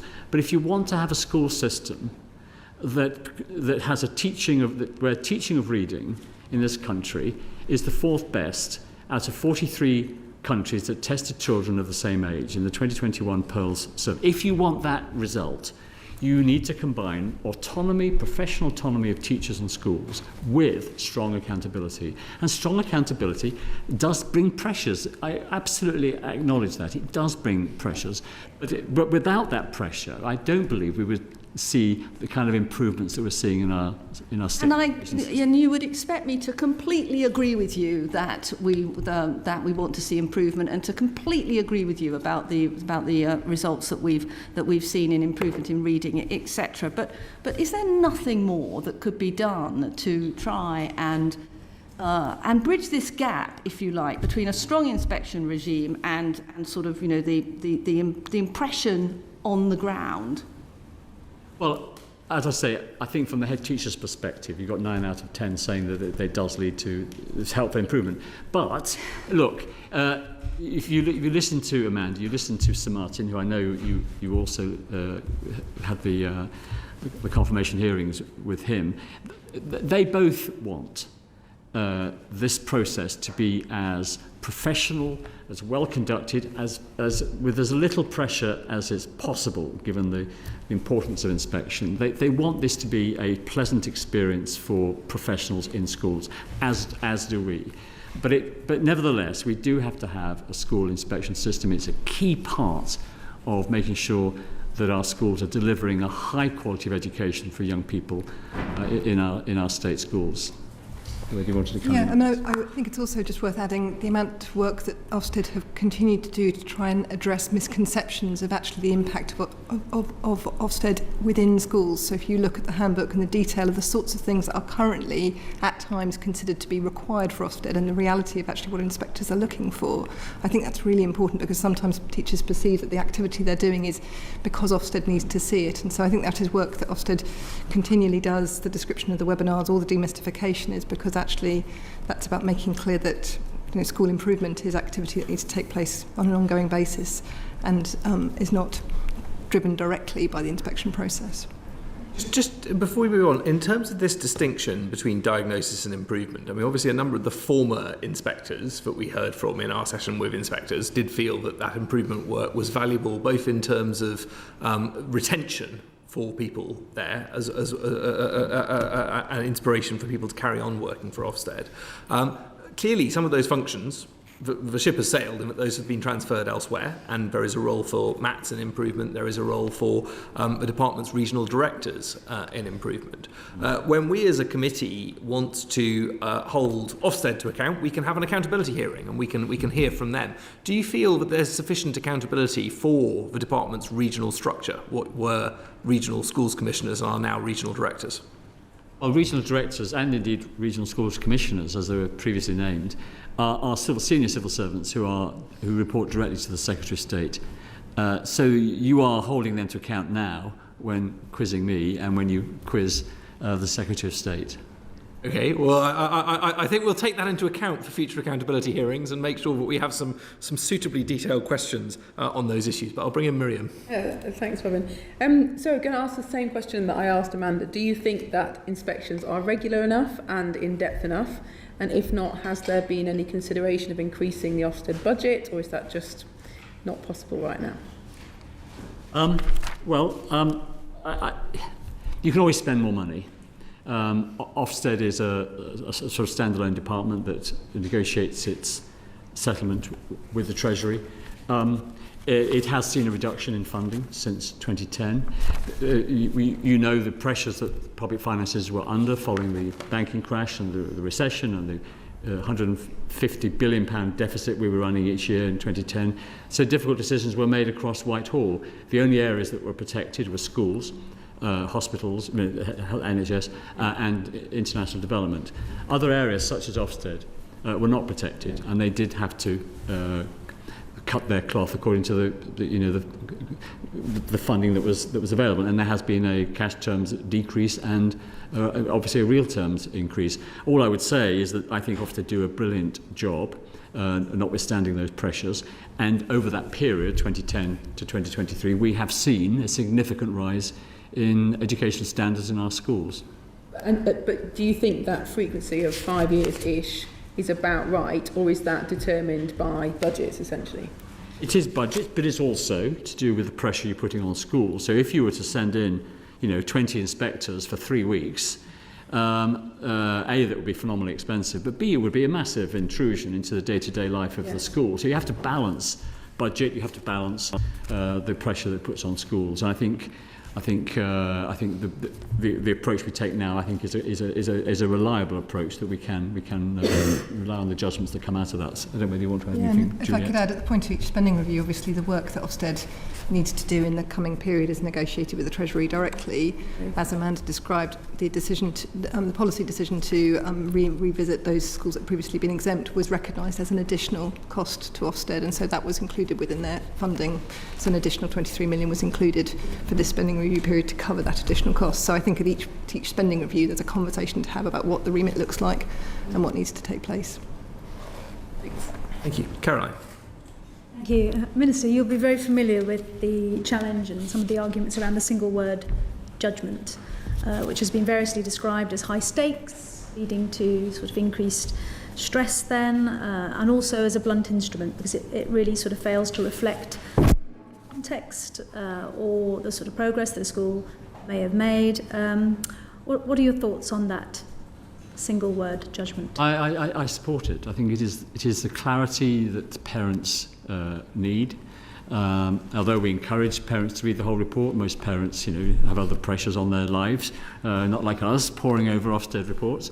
So a one-word judgment, I think, is good. If there weren't a one-word judgment, I think people would pick out things from the report in a way like a theatre review, and I'm not sure that would necessarily reflect a balanced view of the school overall. So I think actually, I think a one-word judgment is the most effective way. And as the Chief Inspector said, from that one-word judgment, other things flow and other good things flow. The schools can be used to help support other schools. If they've got a really good Ofsted judgment, if they've got a requires improvement or inadequate, then there's support that will come in for that school from the hubs and from our other trust and school support systems. Do you think 4 single words are enough to provide that kind of nuance? Well, people always like there to be an even number, so that people don't just pick the middle. But you can all, these types of issues are always up for debate and discussion. I think it has stood the test of time. It's a system used across other sectors such as CQC and so on. I think it has stood the test of time. But these are always matters that can be changed and debated. So you would look to potentially change or to debate that with the incoming new Chief Inspector potentially, because from our evidence sessions there has been quite a concerted push on this single word judgment. So I'm certainly some appetite. I'm certainly in favour of a single word judgment, and I think I think the simplicity of it is important. You can overcomplicate things, and from the complication comes opaqueness. And from that you get less accountability. And you saw that single word judgment, and it had requires improvement, and yet the quality of the teaching in the school was good, the quality of leadership was good. There were a wealth of creative, artistic and sporting opportunities for the children. The outcomes were good.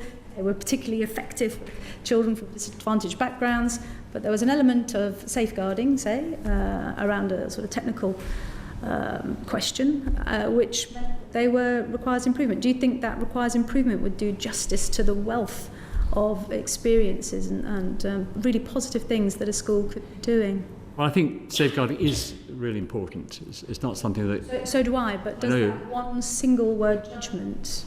I think so, in those circumstances... ...overshadow every and any other achievement or strength that the school has? Well, with RI, there will be a re-inspection within sort of 18 months' time with requires improvement. If the school had become inadequate because of safeguarding shortfalls, because of the changes announced in June, if the school can put those things right within 3 months, then there will be a return and a new judgment made. 18 months would be a very long time to labour under requires improvement. When the evidence suggests that it can inspire challenges then around recruitment and retention, you can see a movement of pupils because parents actively then look to other schools that have that one word good emblazoned across the entrance. So it does also, it might trigger intervention and support, but it also can trigger some pretty difficult and negative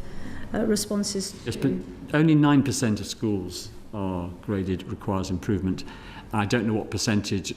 I know that I can't remember, it's a very small percentage of schools where the safeguarding, something like 98% of schools' safeguarding judgment is regarded as good. So it won't even be the 9%. It'll be a tiny proportion of the 9% of RIs where it's as a consequence of safeguarding. Did you want to? Yeah, so I was going to say, I think there's one differentiating between safeguarding, where 98.7% of schools are effective at safeguarding, and I think that's a really positive headline. 1.3% who identified as ineffective.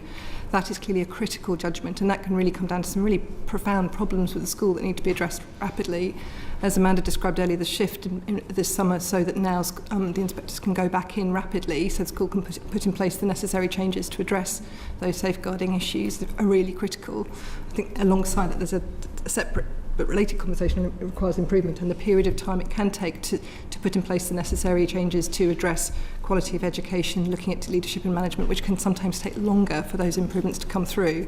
But the judgment will trigger, as this is described, the sort of improvement activities, additional support, input from a national leader of education coming in and spending time with that school, as well as obviously looking at in terms of sponsorship. parity, would a parent not understanding that requires improvement? Would they not think that this is an overall judgment that applies to the leadership and management, to the resourcing of the school, to the results that the children or the young people achieve? Well, they could look at the report and they would see that those other grades are. If they don't deeper than there's a presenting judgment, but it doesn't say requires improvement in. It is simply required. No, but safeguarding is sure, and this issue wouldn't apply in any of the other gradings. It's the issue of safeguarding. Now, you might take a view as a committee that you don't think safeguarding should have that status in our school system. I would disagree with that. But as I said, it's a very small proportion. Less than 1.3% of schools have a problem with their safeguarding.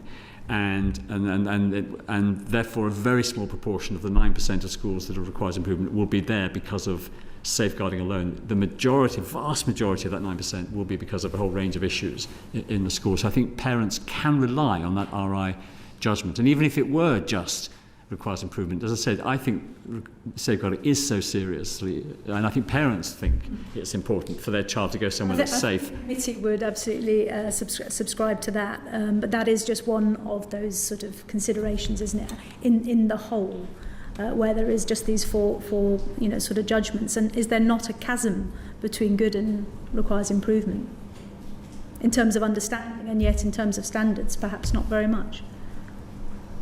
No, I think, I think if a school has a requires improvement judgment, then there are issues that school needs to address urgently and pressingly. And in most cases, those issues will not be safeguarding alone, or indeed quality of education alone. There'll very often be more than one category that led them to have a requires improvement overall grading. And, we are presiding over 24,000 schools, and we just need them to improve. Those schools that are not providing a quality of education, or indeed proper safeguarding controls within the school, they have to improve. Of course, but do you think by publishing requires improvement just in isolation helps them improve? Yes, I do. I think it's part of the accountability system combined with performance tables. And we don't just... No, it's harder to recruit and retrain, even though you lose funding because you lose pupils. These are part of the dynamic around the judgment given. Yes, but they don't necessarily stay in those judgments for long. As I said, they're re-inspected within 18 months. We want them to improve. There are consequences. And as Amanda said, if you try and recruit to a school that's, say you didn't have these judgments, teachers, when they're applying for jobs in a school, they would find other ways of finding out the quality of that school. And the RI isn't a made-up thing that doesn't reflect reality. It will be a school that does require improvements. And teachers applying to those schools will know that with or without an Ofsted judgment. What it does do is it focuses that school, as Amanda did say, some schools are, particularly a small primary school, maybe are not engaged in the big debates about education, pedagogy and curriculum. And the involvement of Ofsted periodically helps them to do that. And then we have a whole raft of support that can come in on the curriculum if that's the issue, on behaviour if that's the issue, on safeguarding if that's the issue, to help that school improve. And I think it is right that A, we hold schools to account, and B, that we have the support mechanisms behind that to make sure that those schools improve. You wouldn't, on a final note, you wouldn't agree then with Sir Michael Wilshaw, who said that the days of one-word judgment are coming to an end? No. Well, it can be two words. It requires improvement. Certainly, I think it should be kept simple and clear. And behind that one word, as I said, there are 4 different judgments, and behind those 4 different judgments there's a whole raft of evidence that's documented by Ofsted, based on evidence. And, Ofsted continues to look at its systems and its inspection approaches about how they can improve its processes, and that will continue. It's continued under Amanda. As I say, she's done a brilliant job over 7 years of improving that, and I'm sure that Sir Martin will want to build on that. I understand your point around clarity, and it's good for parents to understand that sort of immediacy because they don't have time to read the reports. But I wonder if we were to ask any of those parents, in what respect does your school, your children's school, need to be improved? I wonder if they could say. I'll leave it at that. Bring in Mohammed. Yeah, thank you. I'll move on to workload and well-being. The Minister, I regularly, like my colleagues, we visit schools, and the teachers are under pressure with workload, and is really affecting their mental health and well-being. The department stated that it is committed to taking a whole school approach to mental health and well-being. What measures have been taken to support this, and how effective have they been? I think this is a key issue, and for me it's been a key issue for many years, certainly workload and well-being and mental health. But to take workload, we did a teacher workload survey. From that we identified the 3 causes of unnecessary workload. Of course, professionals, work hard. Of course teachers work hard, but we don't want them working excessively hard in things they shouldn't necessarily be doing. So we've discovered it was the marking approach, a thing called dialogic marking. There was to do with data collection, unnecessary data collection, and lesson planning. Some of those were driven by myths put about by what Ofsted wanted. Of course, they didn't want those things, and we've made it even clearer that Ofsted will not look at internal data. We only want data collecting by schools and teachers if it helps them. It's something that they want to help improve the teaching of the children. It's not, we don't want data collecting for DFE or for Ofsted. We made that very clear. As a consequence, we set up 3 workload task force, one in data, one in planning, one in data planning and marking. And they reported, they were each headed by an experienced head teacher. And as a consequence of that work, between 2016 and 2019, we have reduced the workload on average by 5 hours a week. Now that unfortunately has reversed due to COVID and all the pressures that teachers have been under during COVID, but I want to get that back down again, not just the 5 hours, but another 5 hours on top of that, and we're working with the unions in a workload reduction task force to try to bring that down. In terms of mental health, this is a really important issue. We have the Education Staff Wellbeing Charter that we want schools to sign up to, and that is about making sure that we take into account the workload of teachers and also the mental health and well-being. Okay, thanks for that. And as you all know, that the head teachers are even more under pressure, and their mental health and well-being has been deteriorated over the years because of the workload, pressure, financial issues with the schools. So in June, the department committed to doubling its mental health and well-being offer to support an additional 500 heads by March 2024, and said it would further expand its mental health and well-being offer beyond March 2024. So I want to know, is the department on the track to meet these targets by March, and can you provide more details on the expansion beyond March? It's a £1.1 million fund that does provide counselling to head teachers and college leaders, and so far more than 1,000 school leaders have benefited from that programme, and I think it is important. And if you go into the private sector and senior leaders in the big this is commonplace, this sort of counselling that chief executives of big major companies have, and I think it's important that we have the same facility available for the leaders of our school system. It's a very pressured job, it's an important job, and this counselling will, I think, be very, is proving very effective. Are they receiving the counselling now, or is a plan after March? It's happening now. I don't know whether Juliet. So the facility is open. Essentially, the announcement was to increase the facility. So as you say, it was up to 500, available to up to 500. Now it's available up to 1,000. And we're looking at what we want to do beyond March 24 to be able to set out the next phase of support on that basis. But as the Minister said, this is clearly a critical part of our support overall for leaders across the system. And is the counselling help is getting to every school in the country? It's available for individuals to essentially access. Okay. I don't have with me data in terms of the distribution across schools, but certainly we know that it's been well received. We've had positive feedback about the nature of the support that's available. Just to pick up on that point, obviously 1,000 heads it's welcome if that's already been achieved, but that is fewer than 10% of obviously the heads in the system. Presumably the aspiration is for that support to be available to people across the system should they wish to take it up. It is available. It's a take-up. Not every head teacher will want it, but as I said, I think it's something that's commonplace in the private sector, in industry, and I like to see it commonplace in this sector. Thank you. Okay. Thank you. I've got one further question. The schools that are rated good or lower are encouraged to join the government's behaviour hubs scheme, but as yet we don't know how effective they have been, and the interim evaluation report expected in June has been delayed. So why has the report been delayed? When will it be published?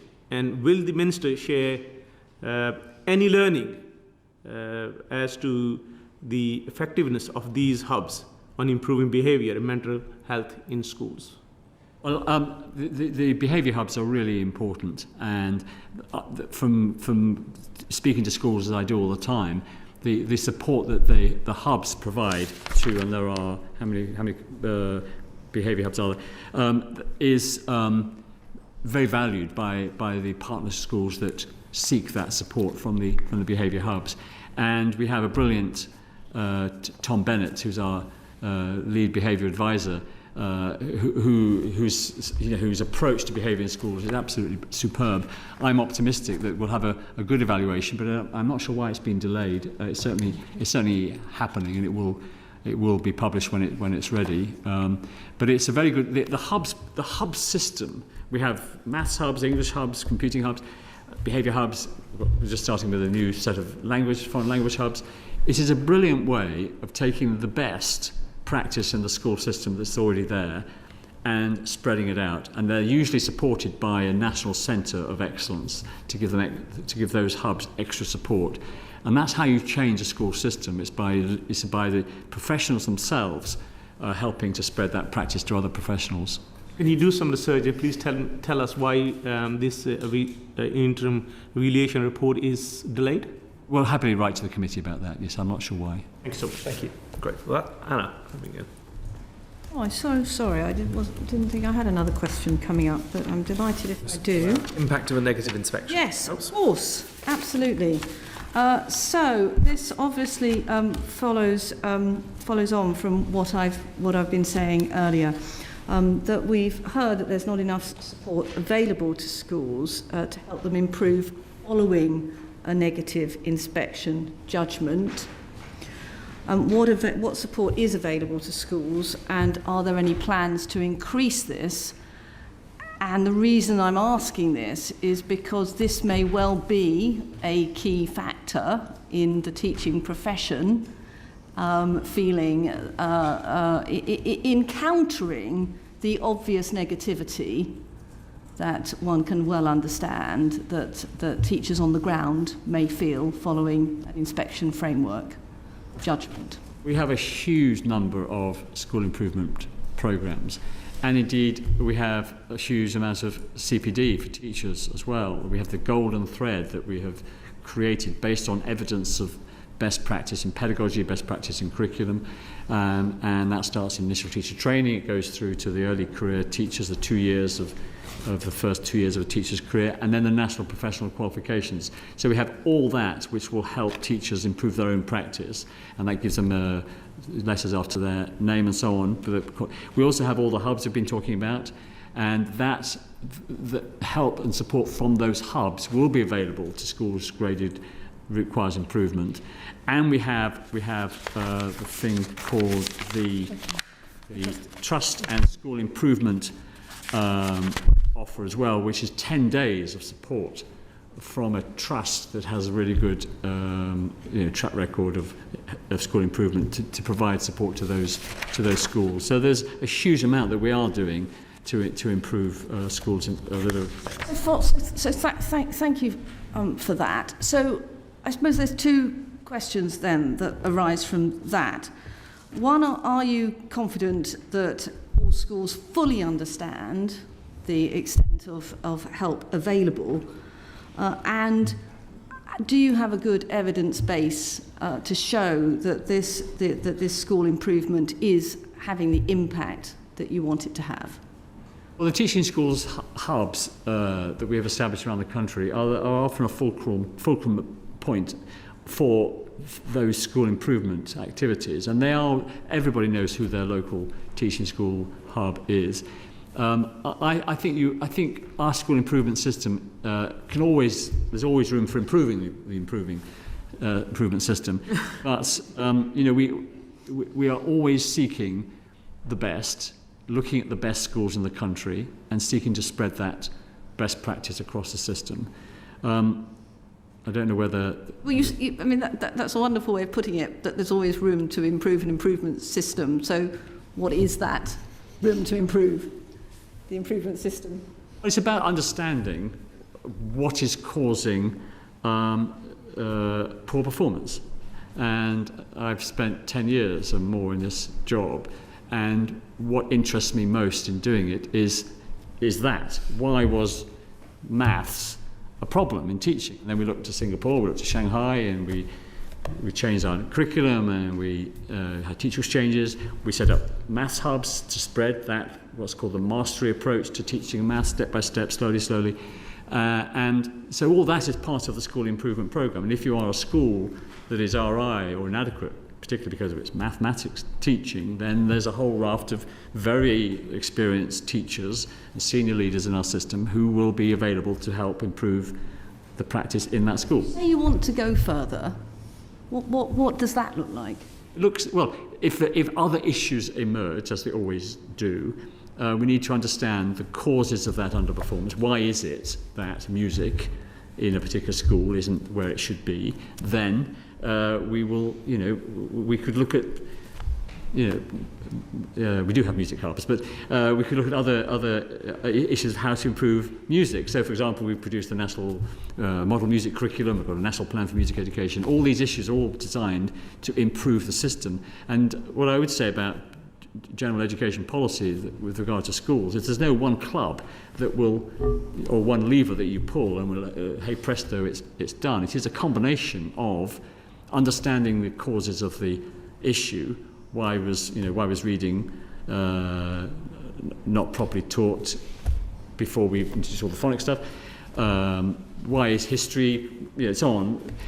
If I understand what the cause of the problem is, then you're going to try and address it through a whole raft of means. So it could be teacher training, it could be changing the national curriculum, it could be these curriculum hubs that we have to spread best practice. Thank you. Long and cumbersome answer. Maybe Juliet might want to add some clarity to. Well, I think it's worth saying that regional directors will, within an area, be able to both support, provide an assessment and work with a school or a trust in terms of particular areas where they might want support, either through self-referral or if it's identified through an Ofsted judgment. There's as the Minister's described, the school and trust improvement offer, essentially, which is available, and then state schools are eligible for this curriculum-specific additional support that the Minister's been describing. So, essentially, school improvement is about a system and about access to the very best practice across that system to draw it in to a school appropriately, but also particularly having support. I think that tailored offer of the 10 days of support from within the system, or indeed moving into a trust partnership, can really be a powerful mechanism for addressing the different aspects and individual school needs to be able to improve. Yeah. But are you confident that all of this improvement is having the desired impact, and do you have the evidence to back that up? Well, there will be. I think at a system level, we look internationally and see the significant improvements that's been made in terms of our reading, and that puts us, if you look kind of across the system, that's a massive step forward in terms of the improvement of our system. If you look at the shift from 68% good and outstanding to 88%, those are two indicators at a performance level of improvement overall across the system. Sorry to press on this, but because it's public money, just want to be clear. And the answer may be yes, which is absolutely fine. But and you're confident that the improvements that we have seen can be tracked back to these improvements that you're talking about, not other curriculum differences. Well, I mean, as I say, there's a whole raft of things we are doing. So whether you can pinpoint one over another as the cause of the improvement is the combination of all those things that we are doing. One thing we haven't touched on is the inadequate judgment for Ofsted and what happens, the directive academy order. So if it's a maintained school, it will become an academy. And what we do know is that 7 out of 10 sponsored academies, i.e. the ones that became academies not out of choice, but because of the standards were not high enough, that 7 out of 10 of those now are graded good, whereas previously they were not, or generally speaking they were not graded good. And so the academisation process where a school is taken and then it's under the oversight of a strong multi-academy trust, that system itself is also having an improvement process that we know is successful. Thank you.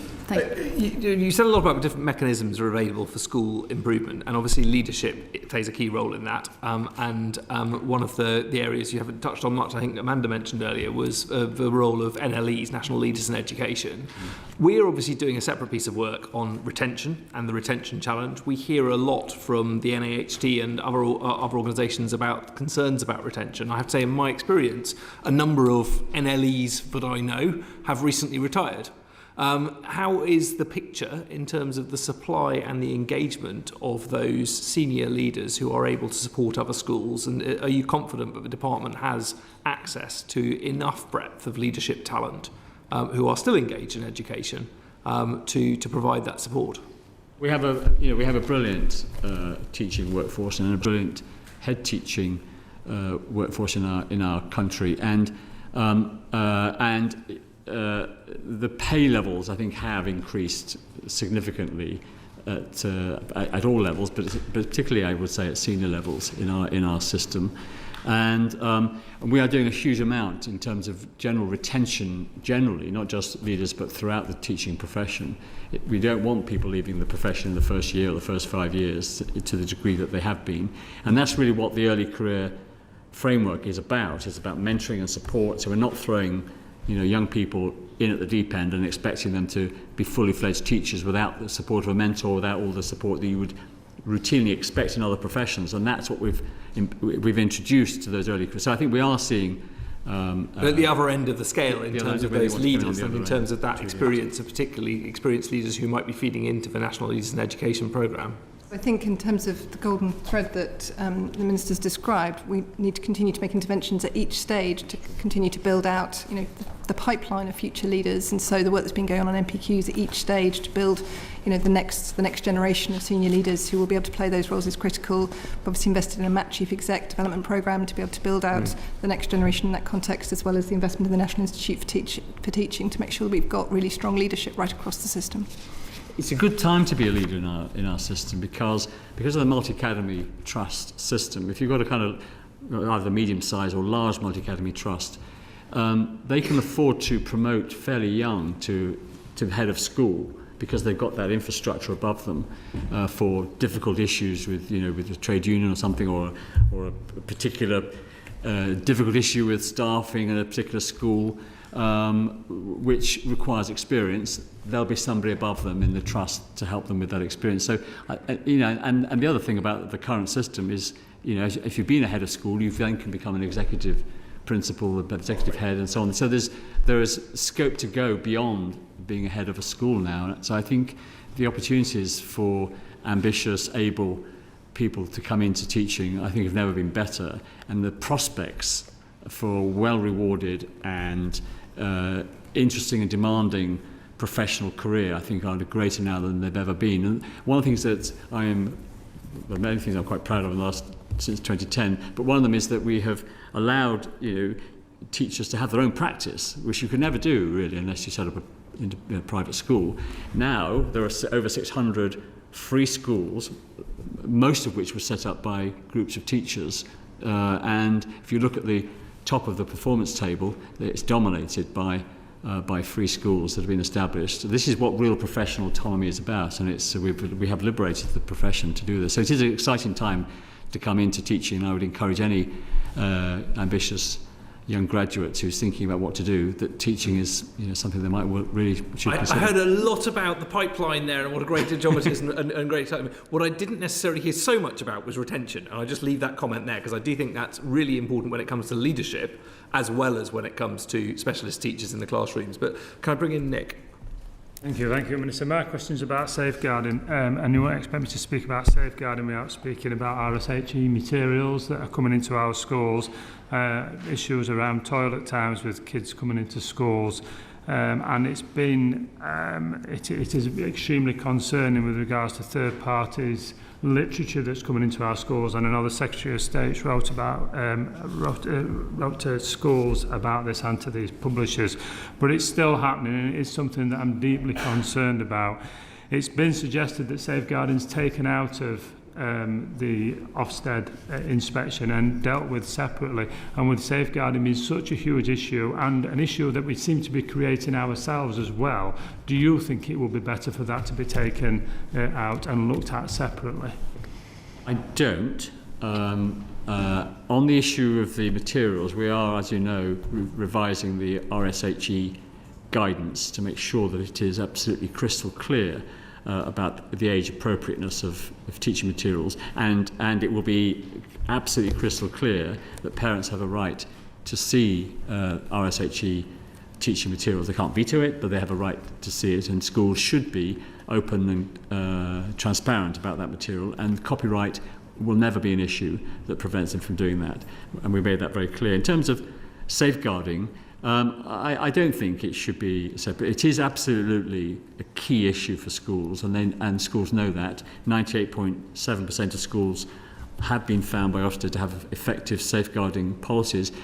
And also, I think if you separate it out into another body, I think some of these safeguarding issues will be identified when an inspector is looking at the general curriculum, the general teaching. So you've missed all that exposure to the activities of the school if you separate it out into another agency that just looked at safeguarding. So I think it is right for Ofsted to conduct this safeguarding part of the school judgment. The RSHE materials, I've seen so much of it now, which is readily available to buy, but it's completely age inappropriate. So what are you doing about that? Well, that's what the new RSHE guidance will provide more clarity. I think it's pretty clear already, actually, in it. But we are, because of the concerns that you have raised and others have raised about that material, and we just want to make sure the guidance is even clearer and even stronger about when certain issues should be taught, and to make sure that the materials that are used in that teaching are age appropriate and suitable, and that parents have a right to see it. So I just want to press a little bit further on this. Obviously, some of this material has already been published. It's already in the schools. So when the guidance has come out and the new material is provided to these schools, which is age appropriate, are you going to make sure that the old material is taken out of circulation within the schools? And if it's not, will that make a breach on the safeguarding? Because I personally think it should, because there's material that's in these schools now which is wholly inappropriate for children to see. It is so bad. And it needs to be, it's not just a case of we need to revise it and update it. We need to make sure that that material is taken out of these schools with immediate effect, as far as I can see. Yes, and the system for doing that, there are 24,000 schools, and so the best one in the world, me and even the X thousand number of civil servants are not going to go around picking this. The way that the procedure is that for parents concerned about the materials is to complain to the school. Every school has a published complaints procedure.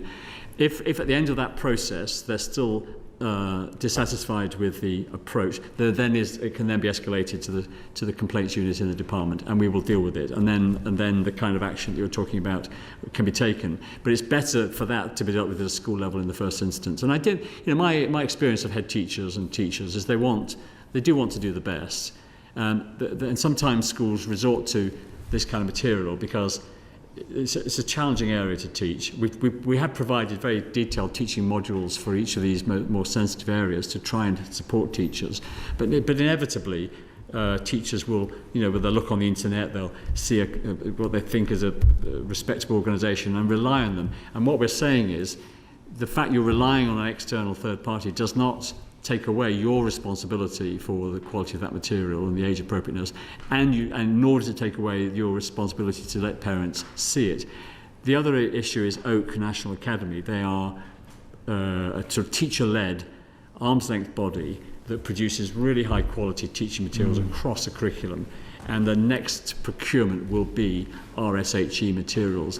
There's a kind of long lead time, unfortunately, for when that will be ready, but that will be material that they will get from schools that do this well, and it will be carefully monitored quality assured by Oak before it's made available to schools. And that's good to hear. But obviously, I mean, I hope that once this has all come through, that schools will be forced to make sure that they're using the proper literature that is age appropriate.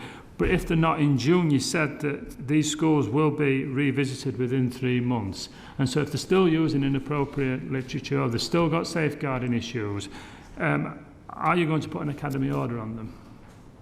Well, that will depend on the outcome of that inspection. If they go back 3 months later, and the school has assured them they've sorted out all the safeguarding issues, and Ofsted discovers that they have not, then the requires improvement will not be changed. It may even then trigger another full inspection.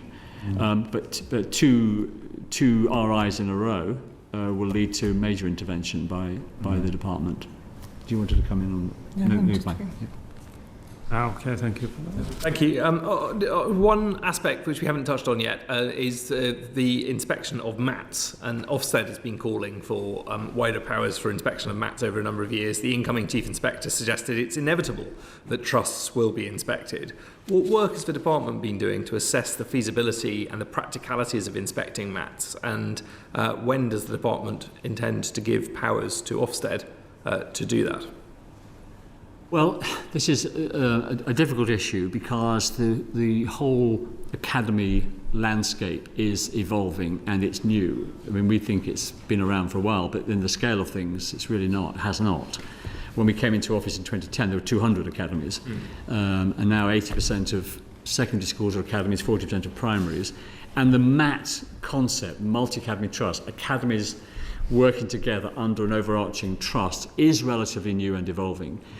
And the back office, if you like, the support mechanism for that trust, its governance, is also evolving. And there's some really good practice around the country. I was a trustee myself of a major multi-academy trust when I wasn't a minister, that short period of outrage.